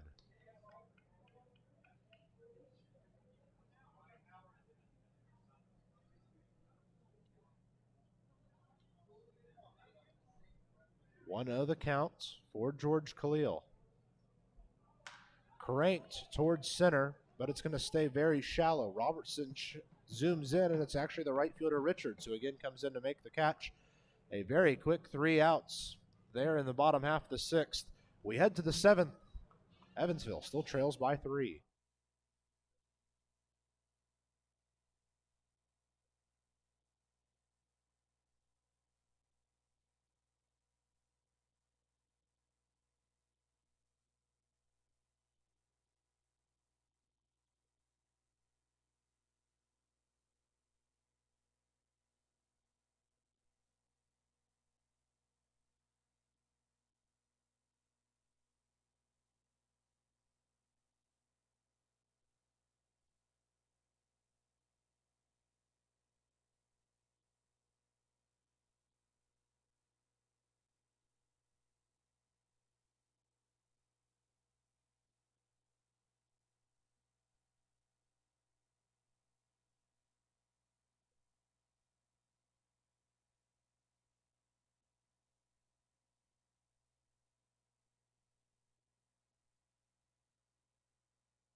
Matt Morgan will kick us off here in the 7th inning. Peyton Isaacson and Peyton Robertson to follow.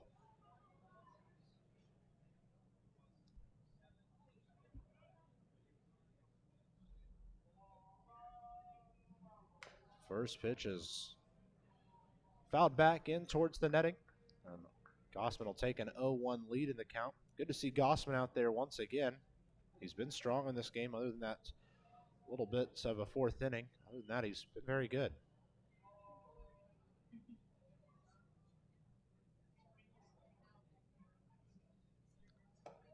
Another pitch home just misses outside, and we'll even our count up at 1 ball, 1 strike.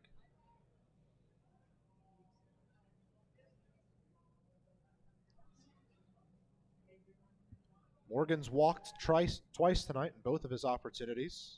A 1-1 coming home to him. Hits it sharply to the left side. Khalil makes a nice grab. The throw across first is just a bit late. Ended up being a lot closer than I thought it would be, but it is going to be an infield base hit for Matt Morgan. So the 3rd time tonight, Matt Morgan's got himself on. First baseman 15, Peyton Isaacson. So it's Peyton Isaacson now heading to the plate. He's 1 for 2, an RBI single in the 4th, and he grounded into a double play back in the 3rd.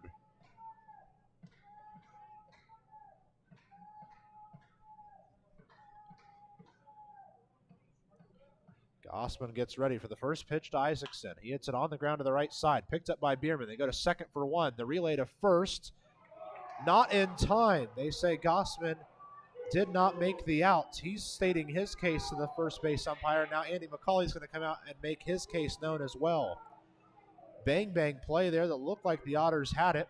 It obviously wasn't because Gossman took his foot off, because they did not make any indication that he was off the bag. McCauley says his words and is upset, and rightfully so. Looked like a close play out there. Unfortunately for the Otters, it did not go their way. Roberto Pattison holding firm to his original decision. Officially, it's 3-6 on the fielder's choice.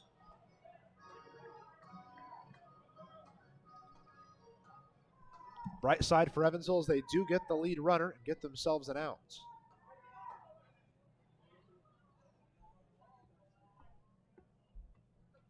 The first pitch home to Peyton Robertson.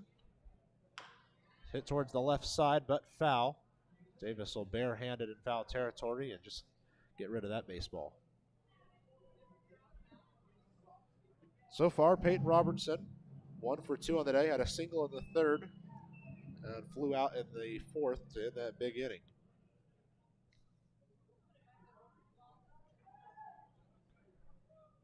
Oh, 1 the count for Peyton Robertson.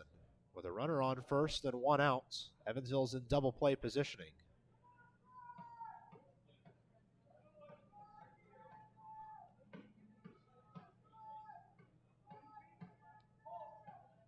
Oh, 1 home to Robertson. Bounces in, but a great stop by Tanksley keeps it in front of him. So 1-1 the count for Robertson now.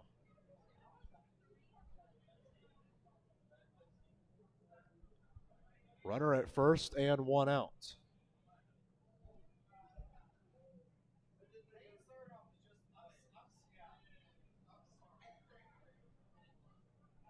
One home. Stays low, and that'll be ball 2. Tanksley has done a phenomenal job of keeping balls in front of him. I know Tanksley and the catcher coach Billy Easley have worked a ton together, and it's proving that it's paying off.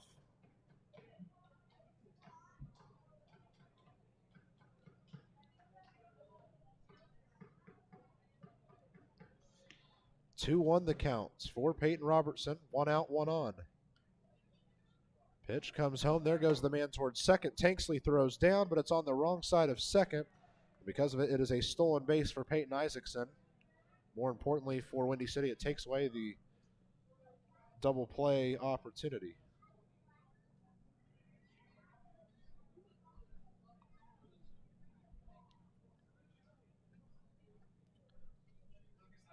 3-1 count. 1 out and a runner on second.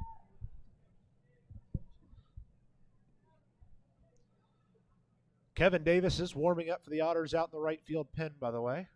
As a 3-1 comes home to Robertson. He flies it high to the first base side. Biermann will go over there, and he makes a foul out catch for out number 2. That's an important out for the Otters to grab. And as I mentioned so often here, it's an out that only happens at this ballpark. Just about every other ballpark in the country, that's out of play. But the huge foul territories here at Bosse Field allow for that one to be caught. So back to the top of the order we go. Brian Klein will make his way to the plate. He's 0 for 3 with a couple of ground outs and a fly out. The runner at second is Peyton Isaacson with 2 outs. First pitch to Klein. Stays low, ball 1. Klein's looking for his first hit with this new club. He was just signed by Windy City yesterday. He's a guy who played in both high A and low A earlier this year and fell out of those ranks and was looking for a place to play.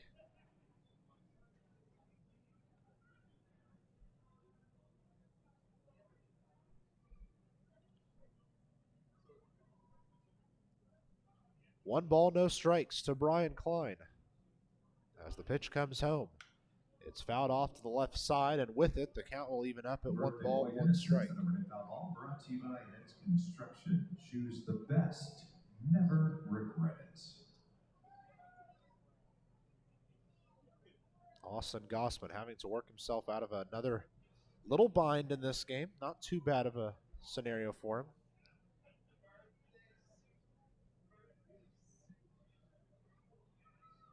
The 1-1 heading home to Brian Klein. Stays high and outside for ball 2. Want to look around the Frontier League. New Jersey at New York. They're tied at 7 in the top of the 7th. Schaumburg has fallen behind at Lake Erie 5-4 in favor of the Crushers. They're in the top of the 7th inning as well. Quebec and Trois-Rivières tied at 2 in the top of the 8th. Playing there at the Eagles place. 2-1 to Klein. High and outside again, make it ball 3. Sussex County has a 6-2 lead against Empire State there in the bottom of the 8th. A game I'm sure many of you are keeping an eye on. Florence at Washington. The Wild Things now out to a 6-3 lead after Florence led that game by a couple runs. They're in the 6th inning right now. 3-1 to Klein, and it stays high again. Ball 4 will put runners at first and second with 2 outs. Who's your lottery strikeout batter of the game? Third baseman 6, Jake Boone. So prior to Jake Boone's opportunity at the plate, Max Peterson's going to have a walkout and talk with Austin Gossman. Max looks down towards his bullpen, and he's going to make a change. Gossman's day will come to an end. We'll let you know who's coming in for him right after this here on the Otters Digital Network and Flow Sports. We're here at the top of the 7th inning. Otters trail by 3.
Pitching change for Evansville. Kevin Davis will be the man out of the bullpen. The Orland Park native stands 6'9" up there on the mound, and because of it, can really fool some batters.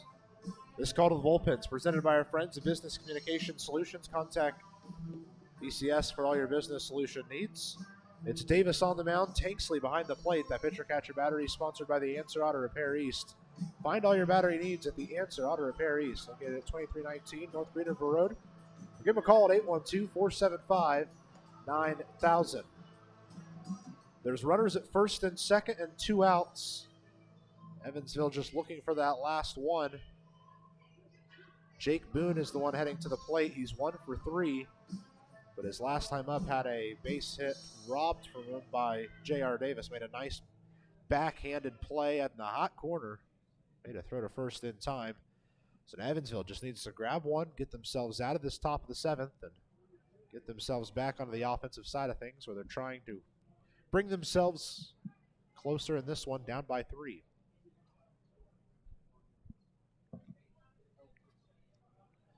Kevin Davis ready for his first pitch towards home. Kicks and delivers. High, ball 1.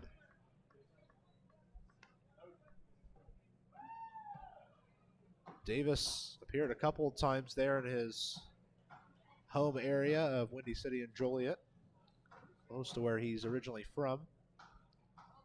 Clocked a 5 strikeout outing against Windy City. In fact, the place that the Otters stay when they're playing at Windy City is his hometown, there in Orland Park. Foul tip strike has evened our count up at 1 ball, 1 strike. With 2 outs, a 1-1 pitch coming home to Jake Boone. It's swung on for strike 2. Boone almost fell over, he swung so hard. And now a huge pitch for Kevin Davis to potentially get the Otters out of this little jam.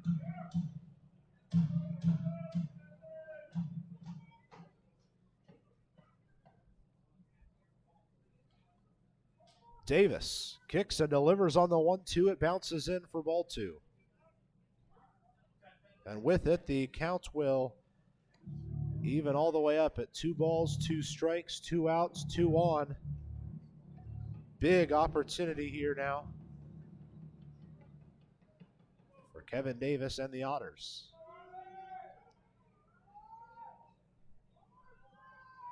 Davis nods towards his catcher. 2-2 coming home. Swinging strike 3. And Kevin Davis grabs a German-American bank strikeout to get the Otters out of this top of the 7th. It's time to stretch from Bosse Field. Evansville trails by 3.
Bottom of the 7th inning here from Evansville.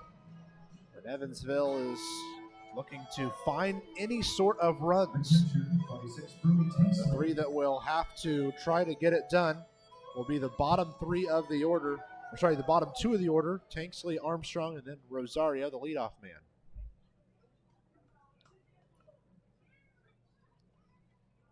Brody Tanksley's 1 for 2 on the day, had a single back in the third, then flew out in the fifth. It was good contact in the fifth, but it was just the wrong way. First pitch to him is fouled right back into the netting. Tanksley's taken some really healthy cuts in his games and opportunities he's had at the plate in these last couple of weeks. Unfortunately for him, they just haven't all fallen in for base hits. 0-1 for the backstop Tanksley. Taken outside. 4-1, and his count's evened up at a ball and a strike.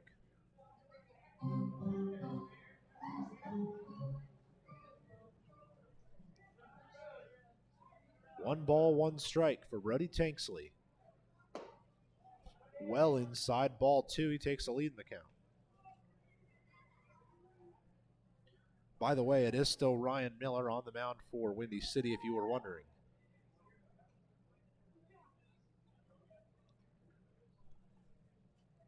A 2-1 for Brody Tanksley with nobody out, nobody on. Ball is taken for a called strike on the low inside corner. Evens his count at 2 balls, 2 strikes.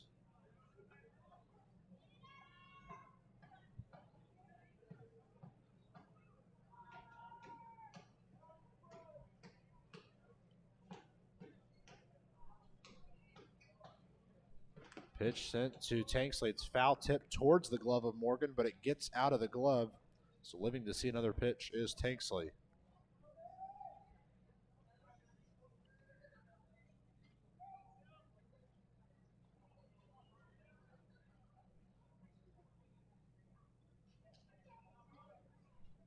Two balls, 2 strikes for Tanksley. Pitch coming home. He zooms it out towards left, and it's down for a base hit. Tanksley's going to round first, but stay there with his second single of the day. I know he has some family in attendance. I'm sure they're happy to see a hard hit ball like that. Second baseman, Andy Armstrong.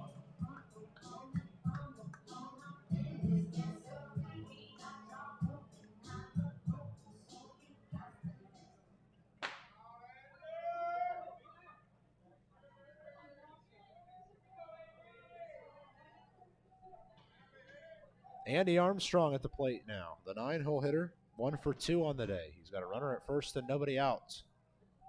Pitch heads home, and he hits it straight at the shortstop Martinez. To second for 1. The relay to first is in time, and it's a 6-4-3 double play that immediately erases Brody Tanksley's single. So back to the top of the order we go, and Bryan Rosario heading to the plate. He's 3 for 3 on the day.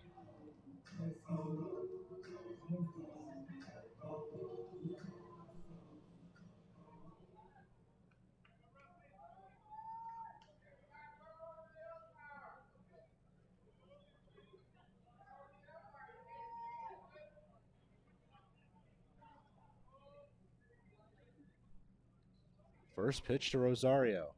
Stays low, ball 1.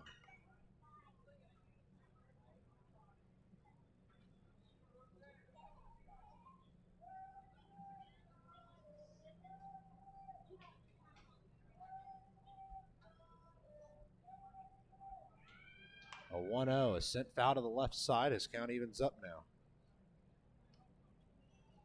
Hard hit ball by Rosario, just the wrong way. Brought to you by Hess Construction. Choose the best, never regret it.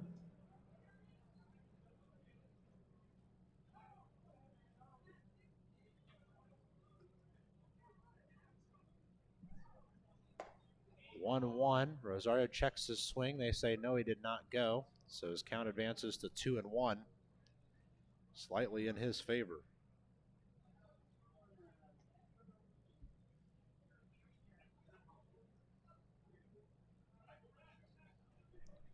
Two one, high outside.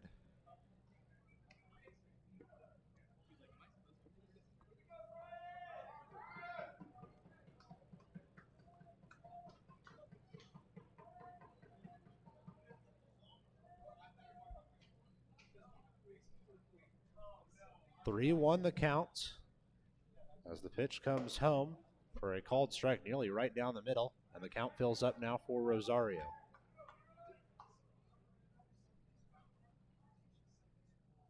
Rosario trying to keep his perfect day alive. He's 3 for 3 with 3 singles. The 3-2 home. Sent foul to the netting. He'll live to see another pitch.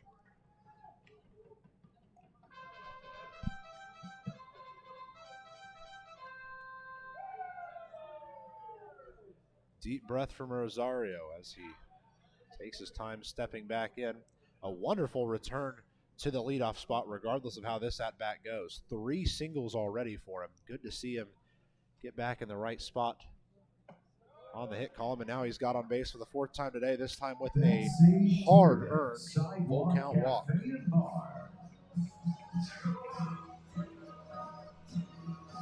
So a 2-out walk will bring up Elijah McNamee, who's 0 for 2, a double play, a fly out. They reach on a hit by pitch in the 5th.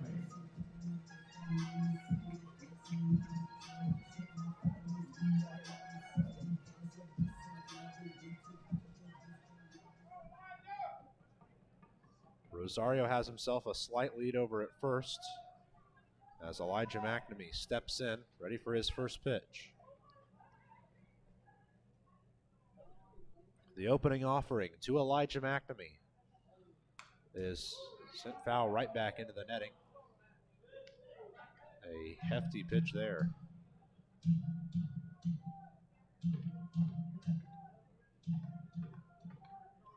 Another look at things around the league. Lake Erie is now up 6-4 on Schaumburg. Quebec has a 3-2 lead at Trois-Rivières. Washington still up 6-3 against Florence. Joliet's taken a 1-0 lead against Gateway. The 0-1 to McNamee. Misses just under the knees for ball 1, and the count's evened up. 1 ball, 1 strike.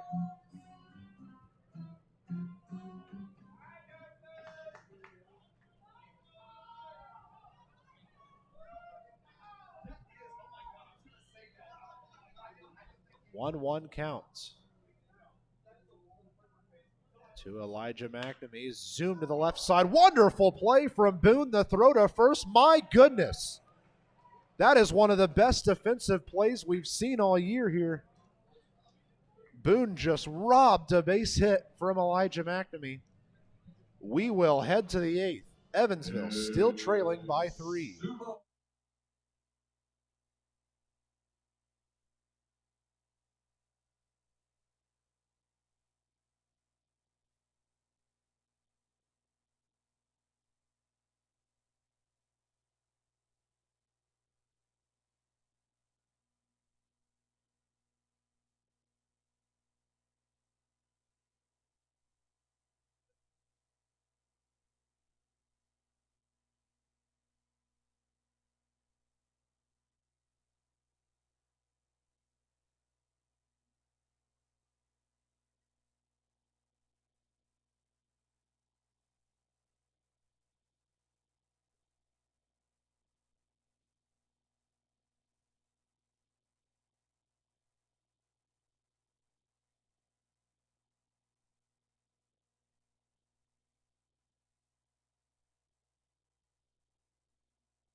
Evansville Otters baseball on the Otters Digital Network and Flow Sports is presented by Bud Light, and Brynn Martinez takes his first pitch to the outside to kick off the top of the 8th inning.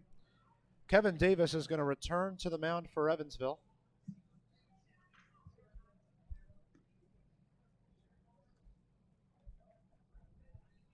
A 1-0 pitch home to Brynn Martinez. Swinging strike one. Martinez with a huge swing there. Martinez on the day is 0 for 3, reached on the fielder's choice in the fourth, but the other two opportunities for him, both strikeouts. One looking, one swinging.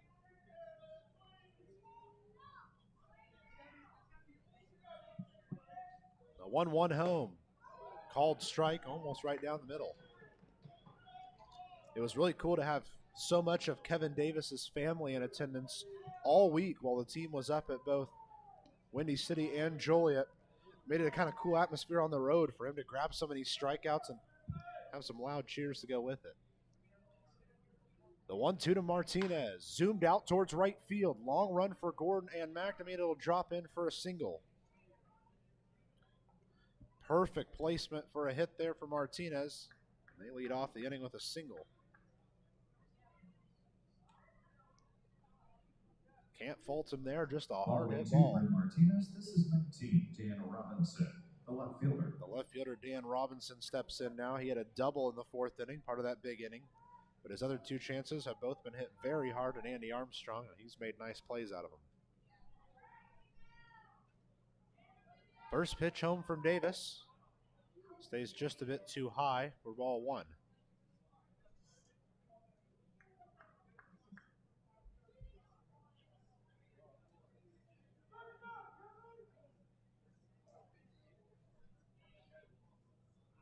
Davis going to go check on the runner, but Martinez is back in time.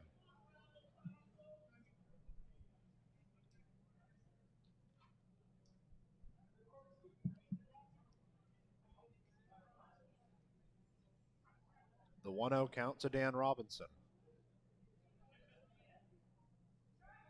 Heads home. There goes the runner towards second. Tanksley throws out. It's a good throw, but it's just behind Brynn Martinez. That's a hard guy to catch stealing, but I tell you what, that was a wonderful throw out by Brody Tanksley. Unfortunately, the speed of Martinez beat him this time. By the way, Brynn Martinez now 37 for 42 in stolen base attempts this year. He has been very good. So now a 2-0 to Dan Robinson, the man in scoring position, nobody out. Nice moving pitch, falls into the zone for a called strike one on Robinson. Gateway scores a pair of runs, and they now have a 2-1 lead at Joliet. They're in the bottom of the seventh.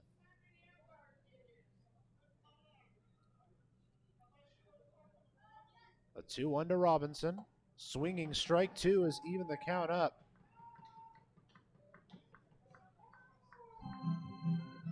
Not much to say there. Robinson just swung really hard and missed the ball.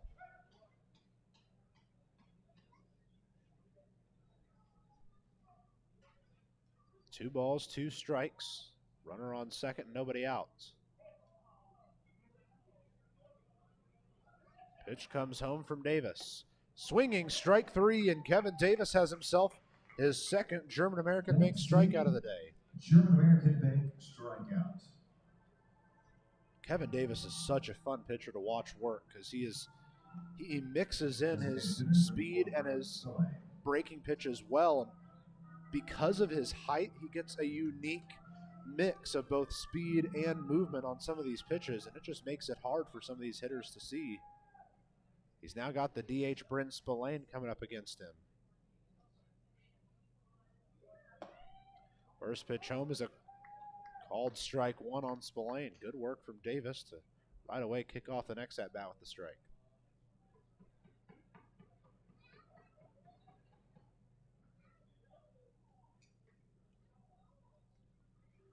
No balls, one strike to Brynn Spillane. Davis is going to step off and reset after they were faking a throw or thinking about a throw to second.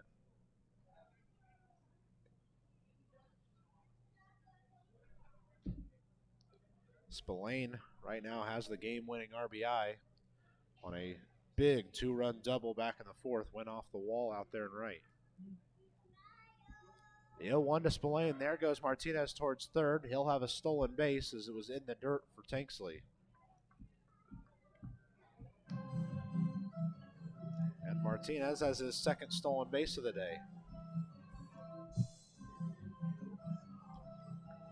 If you wonder where Martinez ranks around the league leaders in stolen bases, well, wonder no further. He's at the top, and it's not close. He has 38, and it's 5 stolen base difference between him and second. The 1-1 to Brynn Spillane. Crank towards left. Rosario's going to watch that one fly. It is gone. That ball is mashed to left field for a huge home run. And just like that, the lead extends to 5 for the T-Bolts. He lasered that ball out to left.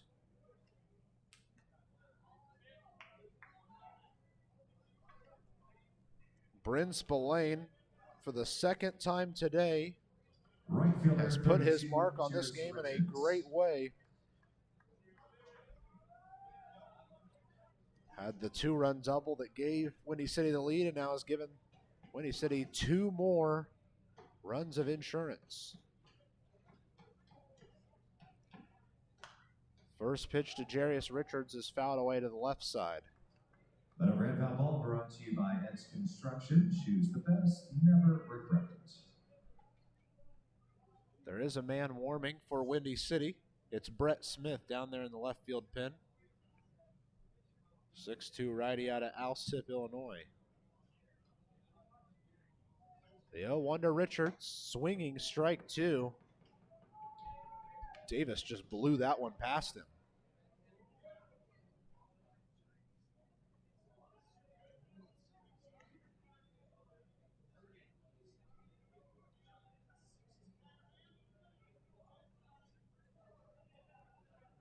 The 0-2 to Jarius Richards. Lifted high and foul to the left side. It's going to get out of play, and we will stay at 0-2.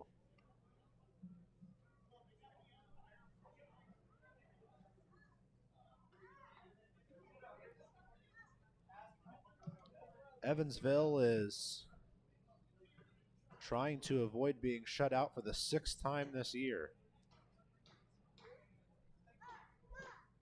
The 0-2 to Jarius Richards. Called strike 3. It's a German-American Bank strikeout for Kevin Davis, his 3rd strikeout of the day.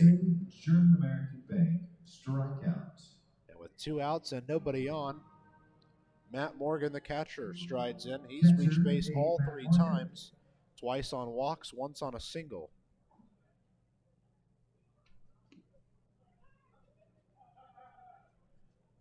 Bases are empty.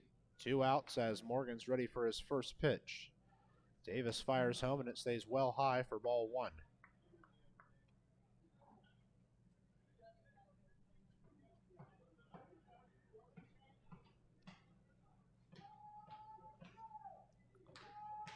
One ball, no strikes.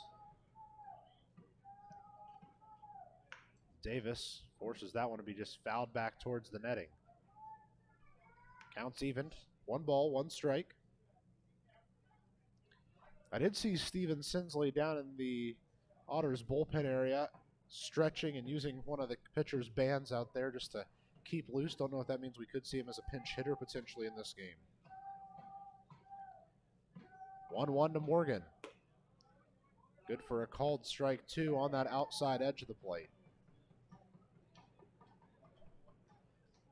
Brett Smith has stopped warming up out in that left field pen for Windy City.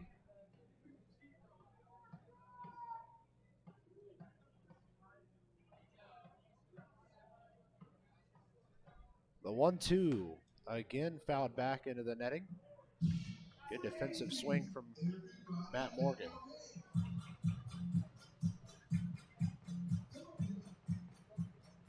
Whenever we head back to the Otters half of the inning, Davis, Baez, and Biermann are the 3 due up.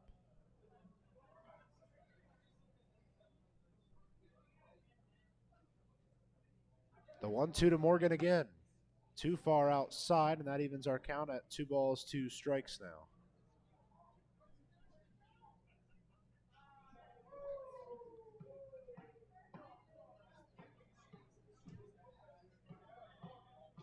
Two balls, 2 strikes, 2 outs.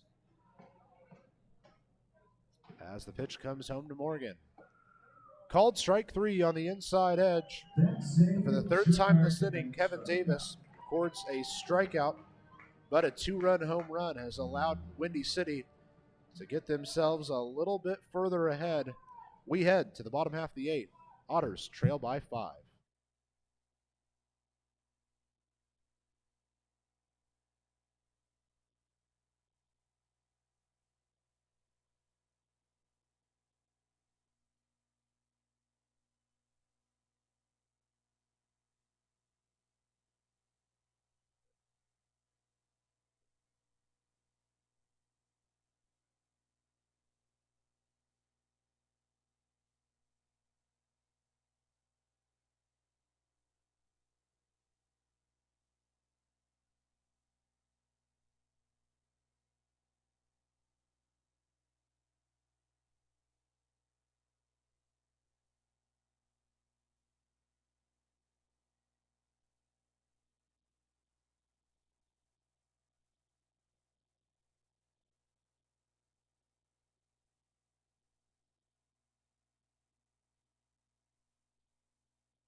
And as we head to the bottom half of the 5th inning here on the Otters Digital Network and Flow Sports, a new pitcher into the game for Windy City, Brett Smith, will get the nod out of the pen. Hails from Alsip, Illinois, and carries a 2.13 ERA into this one. 11th appearance on the season for him, and his job is to keep this game where it's at, a 5-run advantage for the T-Bolts. This call to the bullpens presented by our friends at Business Communication Solutions. Contact BCS for all your business solution needs. It's Smith on the mound, Morgan behind the plate. That pitcher catcher battery, sponsored by the Answer Auto Repair East. Find all your battery needs at the Answer Auto Repair East, located at 2319 North Green River Road. Or give a call at 812-475-9000.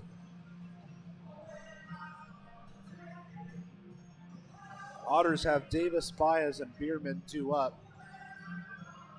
Certainly no intentions of a pinch hitter right here, as all 3 of those guys are up and at least keeping close attention to things.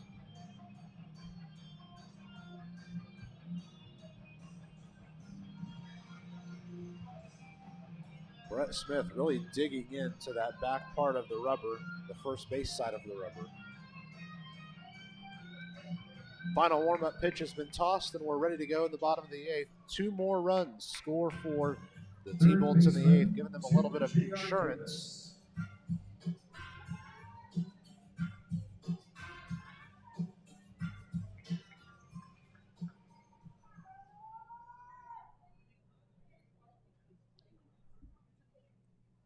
So J.R. Davis makes his way to the plate.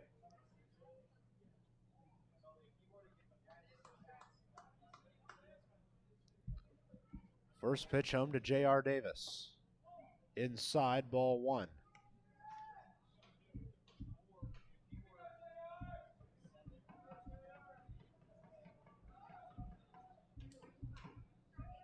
A 1-0 count for Davis.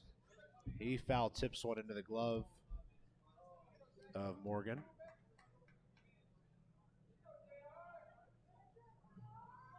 So Davis has an even count now. A ball and a strike. Zooms one to the left side. It's going to end up in the bullpen of Windy City and then bounce all the way back out into the field of play. So we'll have to take a quick second to grab that errant ball.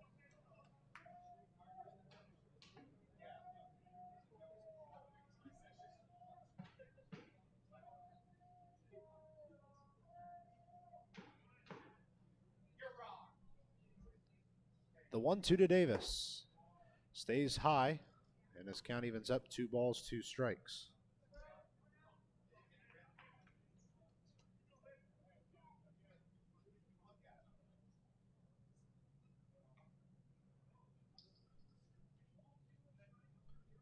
The 2-2 to Davis. Swinging strike 3.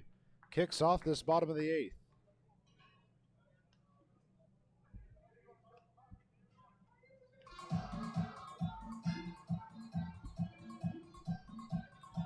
First strikeout of the day for Davis. And of course, the first one of the day for Smith. So the DH, Jeffrey Baez, now making his way to the plate.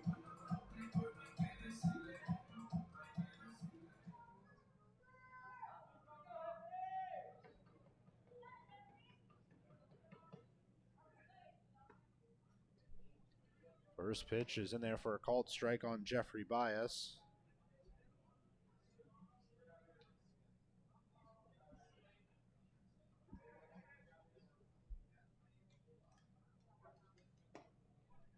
Another called strike.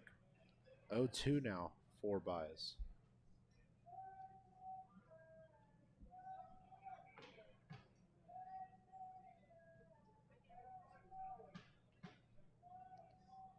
To Jeffrey Baez. Brett Smith kicks and delivers home. It's well inside, and it's going to hit Baez on his left arm. And Baez will reach on the hit by pitch. It's the first time he's got on base today.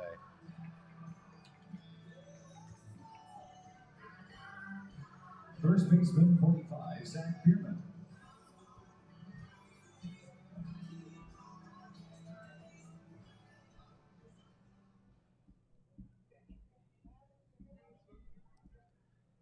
Zach Biermann getting set for a 1-out, 1-on opportunity.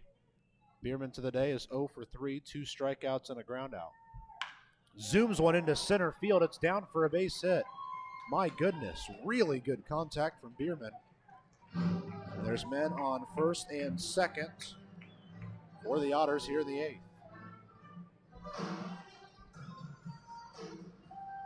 Center fielder 6, Miles Gordon.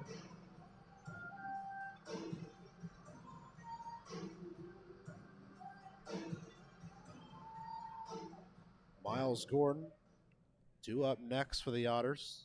He's 0 for 2, 2 strikeouts and a walk.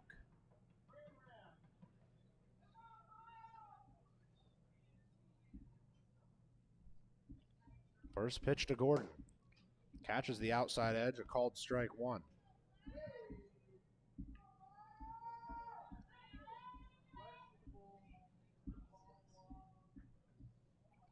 Baez at second, Biermann at first. Miles Gordon at the plate. An 0-1 pitch comes home. Low and inside, and evens the count up at 1-1.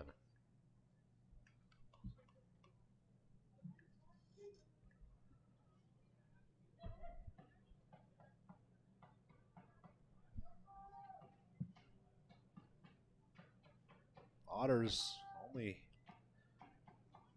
have base hits in a few innings tonight, and when they've got them, they've left the men on. 1-1 to Gordon. Big curveball fell in for a called strike 2. That's a pretty pitch home from Brett Smith. Got a lot of good movement on it.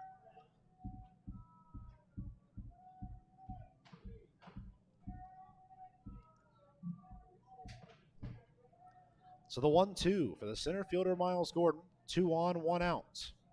Pitch comes home, stays low, and our count evens up at 2 balls, 2 strikes.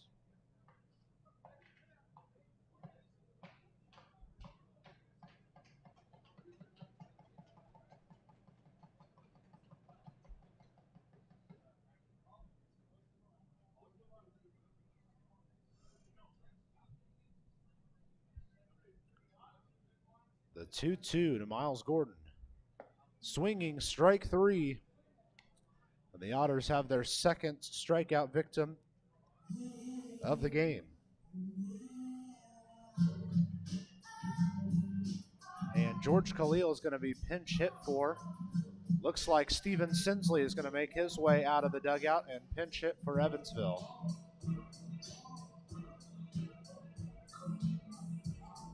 So no George Khalil, instead it's Steven Sinsley. Your attention, please. Pinch hitter, Evansville. 21, Steven Sinsley. Sinsley's certainly a guy that can change the game with one swing of the bat. Of course, this means we're going to have to see some sort of defensive change for Evansville.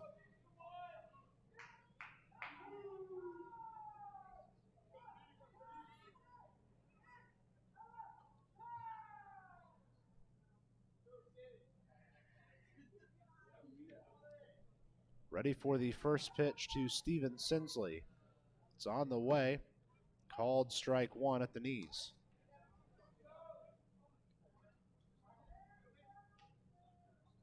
Could see Tanner Craig enter this game and play third, because Armstrong will probably move to short and Davis will probably move to second. That's my guess, at least. The 0-1 to Sinsley. Cranked high. Looks like it's going foul to the left side. Over there is Boone in foul territory, and it falls out of his glove. Would have been the final out of the inning, but Steven Sinsley's been given an extra chance. Boy, would it be nice to see the Otters cash in on this extra opportunity.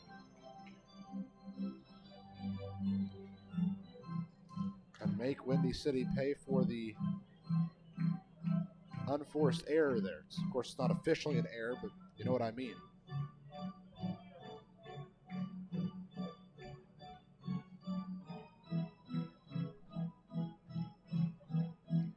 Steven Sinsley at the plate. 2 on, 2 out. Big chance for Evansville to get themselves closer in this one. The 0-2 for Sinsley. Called strike 3. And just like that, the inning's over. We head to the ninth. Evansville trails by 5.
We have a couple of defensive changes here as we head to the top of the ninth inning. As I guessed, we're going to see Armstrong move to short, Davis move to second, and Tanner Craig will enter this game and play third base for the Otters.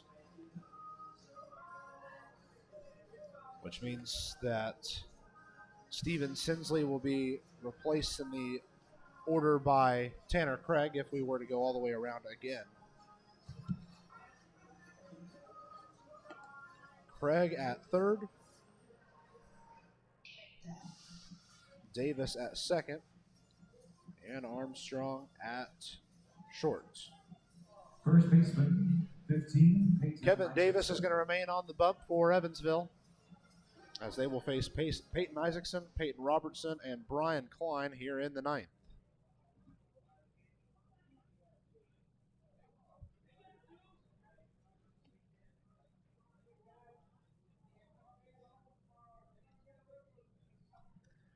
First pitch home to Peyton Isaacson, stays high, ball 1.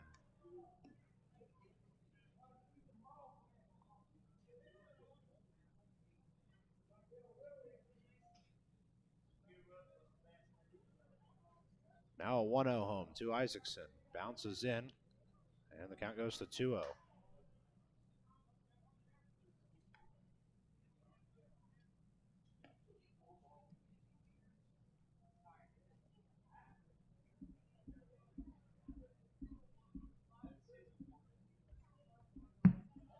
Two balls, no strikes to Peyton Isaacson.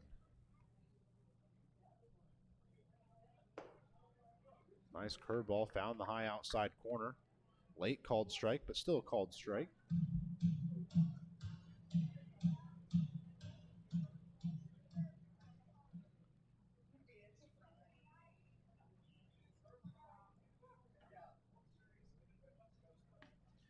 Two one.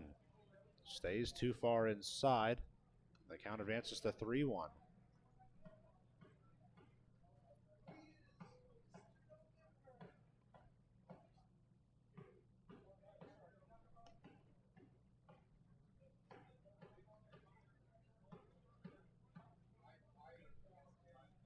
The 3-1 to Isaacson. Crank to the right side, right at Biermann. He'll play it into the glove for a line out. Out number 1.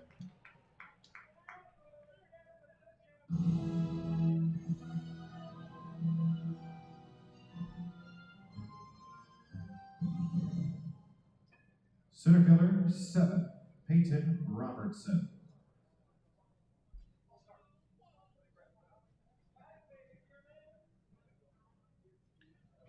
Peyton Robertson strides in, ready for his 4th chance in the game. 1 hit to his name thus far. First pitch is high for ball 1.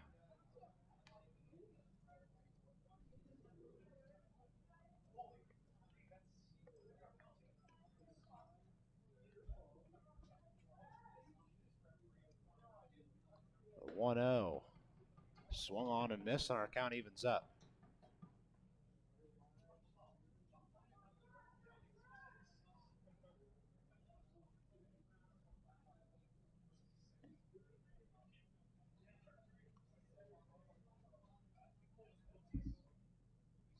The 1-1 is pushed foul to the right side. Will end up over near the Otters bullpen. Or sorry, Otters dugout.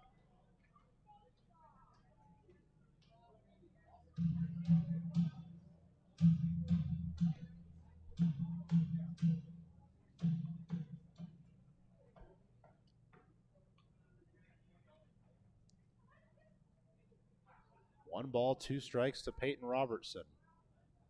As the ball comes home well high.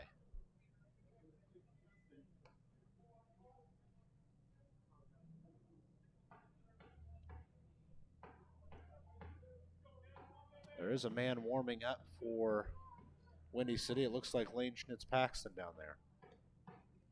As a 2-2 comes home to Robertson, it is a swinging strike 3, and it's the 5th German-American Bank strikeout for Davis. That's a German-American Bank strikeout. Back to the top of the order, second base. So we head to the top of the order where Brian Klein steps in. He's 0 for 3 on the day. He's reached once on a walk. That was back in the 7th.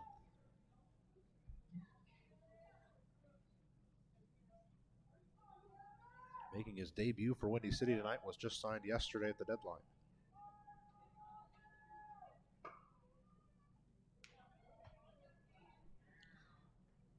Fouled off pitch will start off this at bat for Klein. So the count goes to 0-1.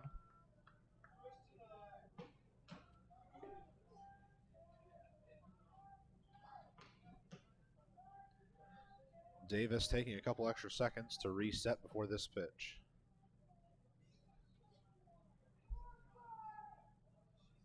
An 0-1 swung on and missed. Call it strike number 2. Great pitch from Davis.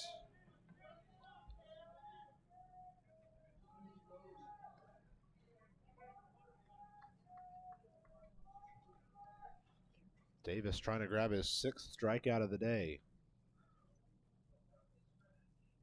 An 0-2 pitch home. Swinging strike 3, it's 6 German-American Bank strikeouts from Kevin Davis on the day. We head to the bottom of the 9th. Otters need 5 to tie, 6 to win. It's coming at you next on the Otters Digital Network.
Bottom of the ninth, Otters need 5 to tie, 6 to win, and they're going to have to go against one of the best relief pitchers in this league, Lane Schnitz-Paxton.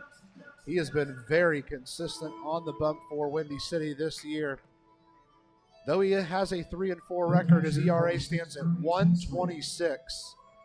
He is a hard man to get hits, let alone runs, off of, and Evansville's going to have Tanksley, Armstrong, and Rosario here in the ninth inning. Tanksley is 2 for 3 on the day, 2 singles to his name. First pitch stays high for ball 1. It's the second multi-hit outing for Tanksley in the last 4 games. Did it on Friday night, too, in his first game back off the IL. A 1-0 home. Tanksley takes it inside and takes a 2-0 lead in the count.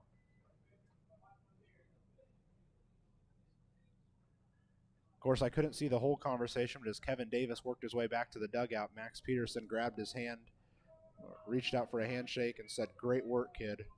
And rightfully so. Wonderful outing there from Kevin Davis. 2-0 to Tanksley. Called strike takes the count to 2-1. Outside of the 2-run home run, which was just an unfortunate one pitch, he struck out just about every other guy he saw. We'll see if that 2-run home run comes into play or not. 2-1 to Tanksley. Hit hard to the left side. Going to be a hard play for Boone. It gets through for the third base hit of the game for Brody Tanksley. A great day for the catcher.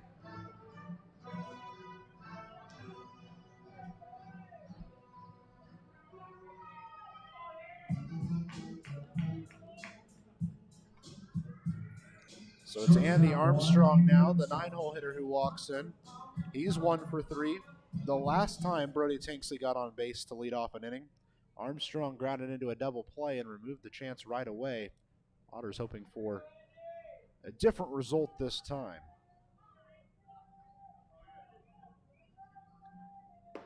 Armstrong showed bunt. They asked if he went, and the first base umpire, Roberto Pattison, said no, he did not, so he must have pulled back in time.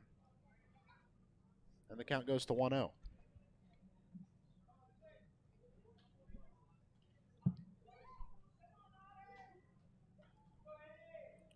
One ball, no strike to Andy Armstrong.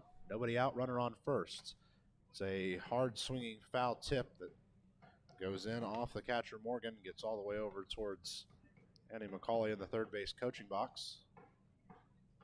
The non-existent coaching boxes, of course, is this ballpark does not have actually lined in coaching boxes.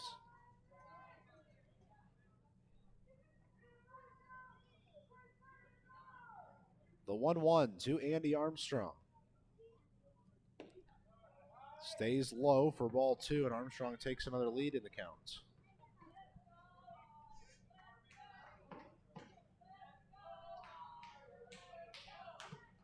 Schnitz-Paxton steps back up on the bump out of a 2-1 pitch to Andy Armstrong.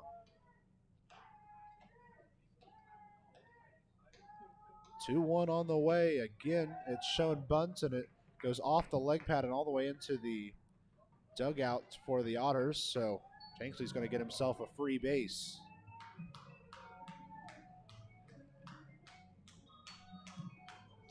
And Armstrong did pull away in time, so it's a 3-1 count.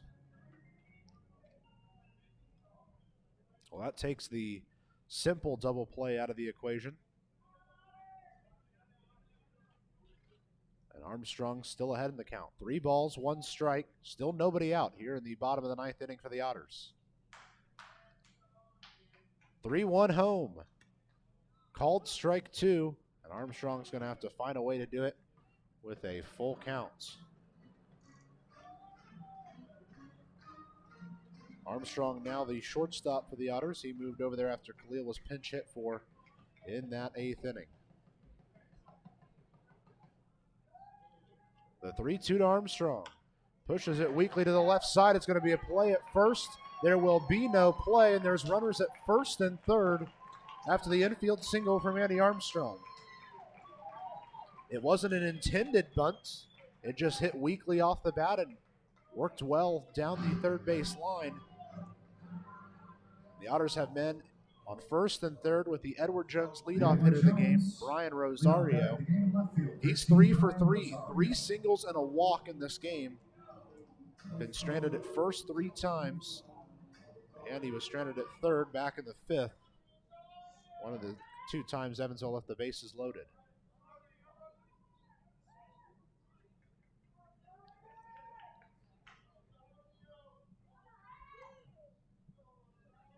Rosario ready for his first opportunity of this at-bat. Pitch comes home. It's a swinging strike. It's going to get past, and coming home to score is Tanksley. And the Otters are on the board. Armstrong will make it to second. The pass ball allows a run to score. Still work to do, but Evansville on the board finally in this one. Because it was a swinging strike, Rosario's back in the count 0-1.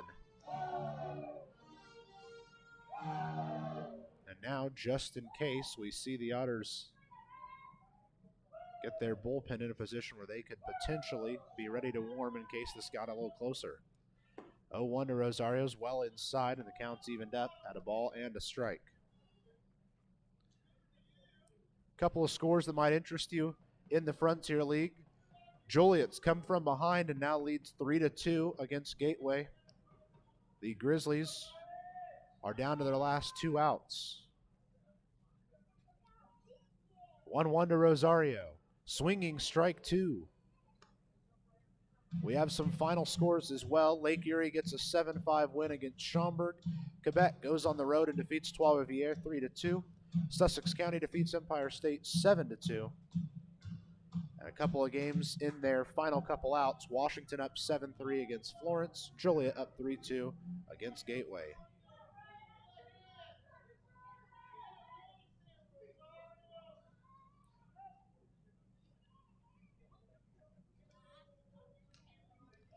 Rosario calls time prior to a 1-2 pitch.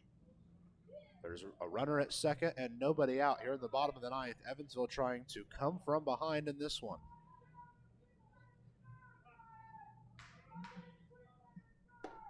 A swinging strike 3 will sit down Rosario for the first time tonight. It's the first strikeout for Schnitz Paxton. Elijah McNamee makes his way to the plate. Big hit Mac doesn't have a hit yet in this game, but he was robbed of one in the 7th on a wonderful play in the hot corner for Boone.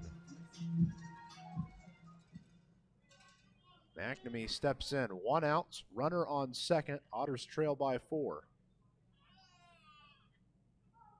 First pitch to McNamee is fouled into the ground and then off his back. So it's just strike 1. Won't take too much to bring home Armstrong. He's got quick legs out there at second. I'd imagine just about anything in the outfield, they might try to stretch him home.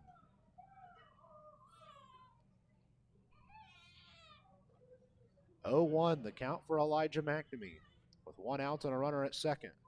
It's a swinging strike 2, and he drops back in the count.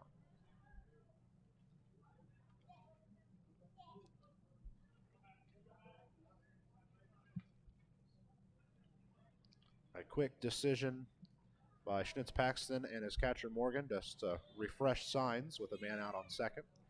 Pretty typical to see that. Didn't last hardly any time at all. They said maybe 1 or 2 words to each other, and it was over. 0-2, the count to Elijah McNamee. There's 1 out, runner on second. Otters still down by 4.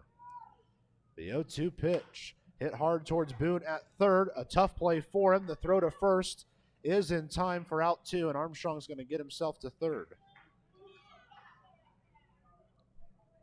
So it's a fielder's choice, 5-3 officially in the book. And Armstrong's on third with 2 outs. Evansville now has to do it all with a couple of outs. J.R. Davis will be the first one up with 2 outs and a runner on third. Davis is the best Otter when it comes to runner on third less than 2 outs. This is, of course, not one of these opportunities.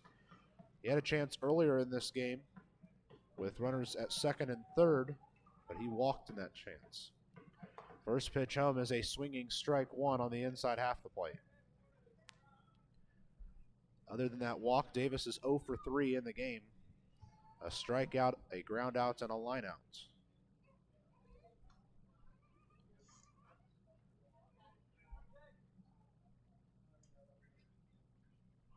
An 0-1 to J.R. Davis off the check swing and sent sharply towards the Evansville dugout.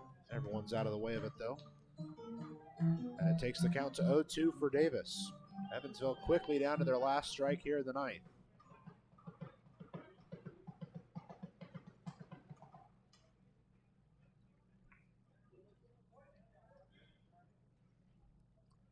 An 0-2 is low and outside.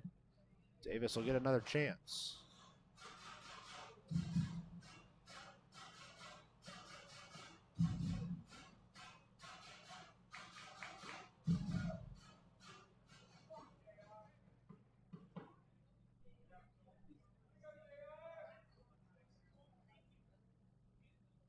A 1-2 pushed foul to the right side.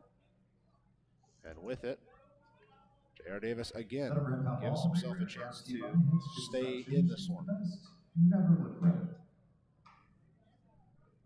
Armstrong's on third with 2 outs. J.R. Davis looking at a 1-2 count at home. If he finds a way on, Jeffrey Baez is on deck. The 1-2 to Davis. Just about got into the zone at the very end, but it stayed inside. The count evens up, 2 balls, 2 strikes for J.R. Davis. This is a place where we've seen Lane Schnitz-Paxton excel in for a lot of this season. These scenarios just like this. 2-2 home. Sent towards the left side. It's off of the handle of Boone. A run will score, and Evansville will keep the rally alive. Hard hit ball to the left side. Results in Evansville grabbing one more run.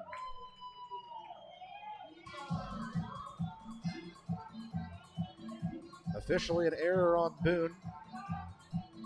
Designated hitter, 33, Jeffrey Baez. So now Jeffrey Baez at the plate. Otters down by 3.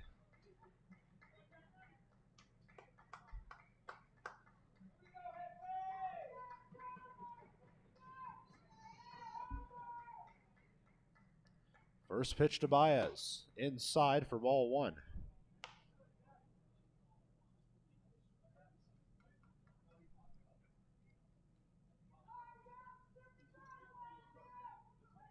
So the runner at first is Davis, 2 outs, and a 1-0 count to Jeffrey Baez. He fouls one off towards the dugouts of Windy City, and his count evens up at a ball and a strike.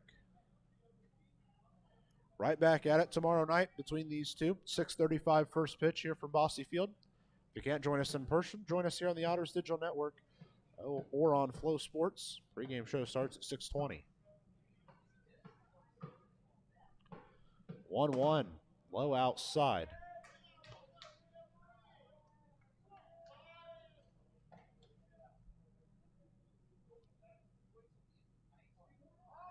So we see J.R. Davis had a small lead that last time over at first. Jeffrey Baez, a 2-1 lead in the count. A half swing on the outside edge, and he's ahead in the count 3-1 now. If Baez can reach, Biermann's on deck.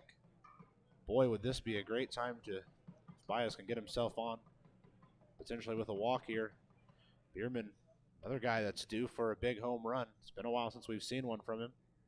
Just like that, the Otters could tie that potentially. 3-1 to Baez. High, ball 4, and the Otters have men at first and second. That's Tierhead, Sidewalk, Cafe, and Bar. So one of the league's best home run hitters is due up for Evansville. There's runners at first and second. Chance for Evansville to tie this game, and the infield is called in. They call their own meeting at the mound to talk with Schnitz Paxton real quick. It's the shortstop Martinez alongside with Morgan and Schnitz Paxton. Here we go. Zach Biermann at the plate. Runners at first and second, 2 outs.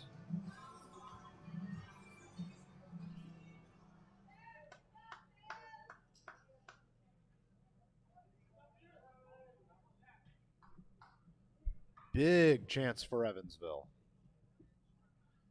First pitch to Biermann, low inside, ball 1.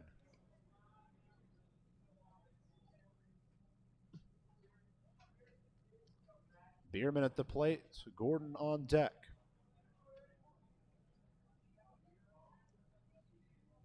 The 1-0 pitch to Zach Biermann. Outside, and the count goes to 2-0.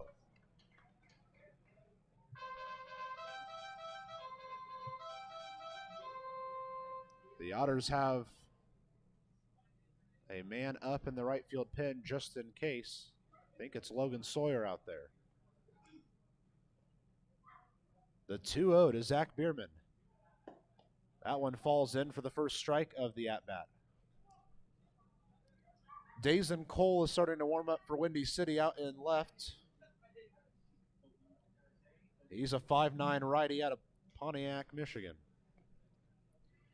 The 2-1 to Zach Biermann. Zoom to the right side, but foul. Great contact from Biermann. But that one will even up the count at 2 balls, 2 strikes. There's 2 men on, 2 men out, 2 men across for Evansville in the inning. Evansville down to their last strike once again in this game. Schnitz Paxton says no to a couple of signs. Now he's ready for the 2-2 pitch to Zach Biermann. Swinging strike 3. They'll throw down to first to make it official, and that is how this one ends. And so our game is over. Final score: Windy Evansville City, able to find a couple of runs here in the ninth. They lose this one. 5-2 to Windy City to open up this 3-game set. We continue this series tomorrow, 6:35 first pitch here from historic Bosse Field. Evansville struggled in this one. I mean, they left a lot of men on base. And again, find themselves, I think, scratching their heads. Because things are going right. They're doing things the right way. The one piece that's missing is the finishing. I mean, they can get the things set up. They can get things ready to go. They can't get that big base hit to bring in the guys. Tonight, they had 12 runners left on base, 2 separate innings with the bases loaded. They left them loaded. Those are key opportunities for Evansville that they have to take advantage of and have to bring runs in for, else you're not going to win games down the stretch. This is a tough one to lose for Evansville. But as we look through the Frontier League standings, the scores, the bright side is Schaumburg lost as well, so you remain just the 2 games behind them. But Joliet gets a win tonight. They came from behind against Gateway, so they're now just 1 game back of Evansville, creeping at Evansville's tails. Washington did get a win, so they'll bump themselves up once more. They're at 9.5 games above the rest of the field here in the West Division. A couple other final scores from you, or for you. Looks like New York is going to get a 12-9 victory against New Jersey. They're in the top of the 9th with 1 out left for New Jersey right now. Like I mentioned earlier, Sussex County got a 7-2 win against Empire State. Quebec won 3-2 at Trois-Rivières.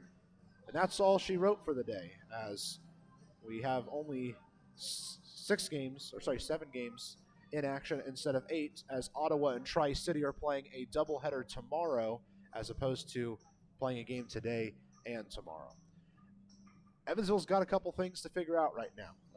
Obviously set themselves up for success multiple times tonight. Could not bring anyone home in those opportunities, and that's going to be where I look for them to improve if they want to get some wins here in these last few weeks. Every game matters now. Only 17 games left in the regular season. Got to find ways to win right now. Tomorrow, Ryan O'Reilly takes the mound for the Otters. He's 5-6 this year with a 5.0 ERA. Pitched 81 innings and has 75 strikeouts in that time. He's going to go against, well, I guess you can call it the bullpen. As for Windy City, they are just going to have to work themselves around a couple of bullpen arms tomorrow to get through the game. Then they'll return Thursday with Jack Alkire, while the Otters are the team with a TBD as of right now. 6:35 is our planned first pitch tomorrow night. Catch the pregame show here at 6:20 on the Otters Digital Network and Flow Sports. If you can't join us in person, we will have the coverage for you right here. For all of us here at the Evansville Otters, I'm Matthew Will, saying so long from historic Bosse Field. I'll talk to you tomorrow night as Windy City and Evansville continue their three-game set.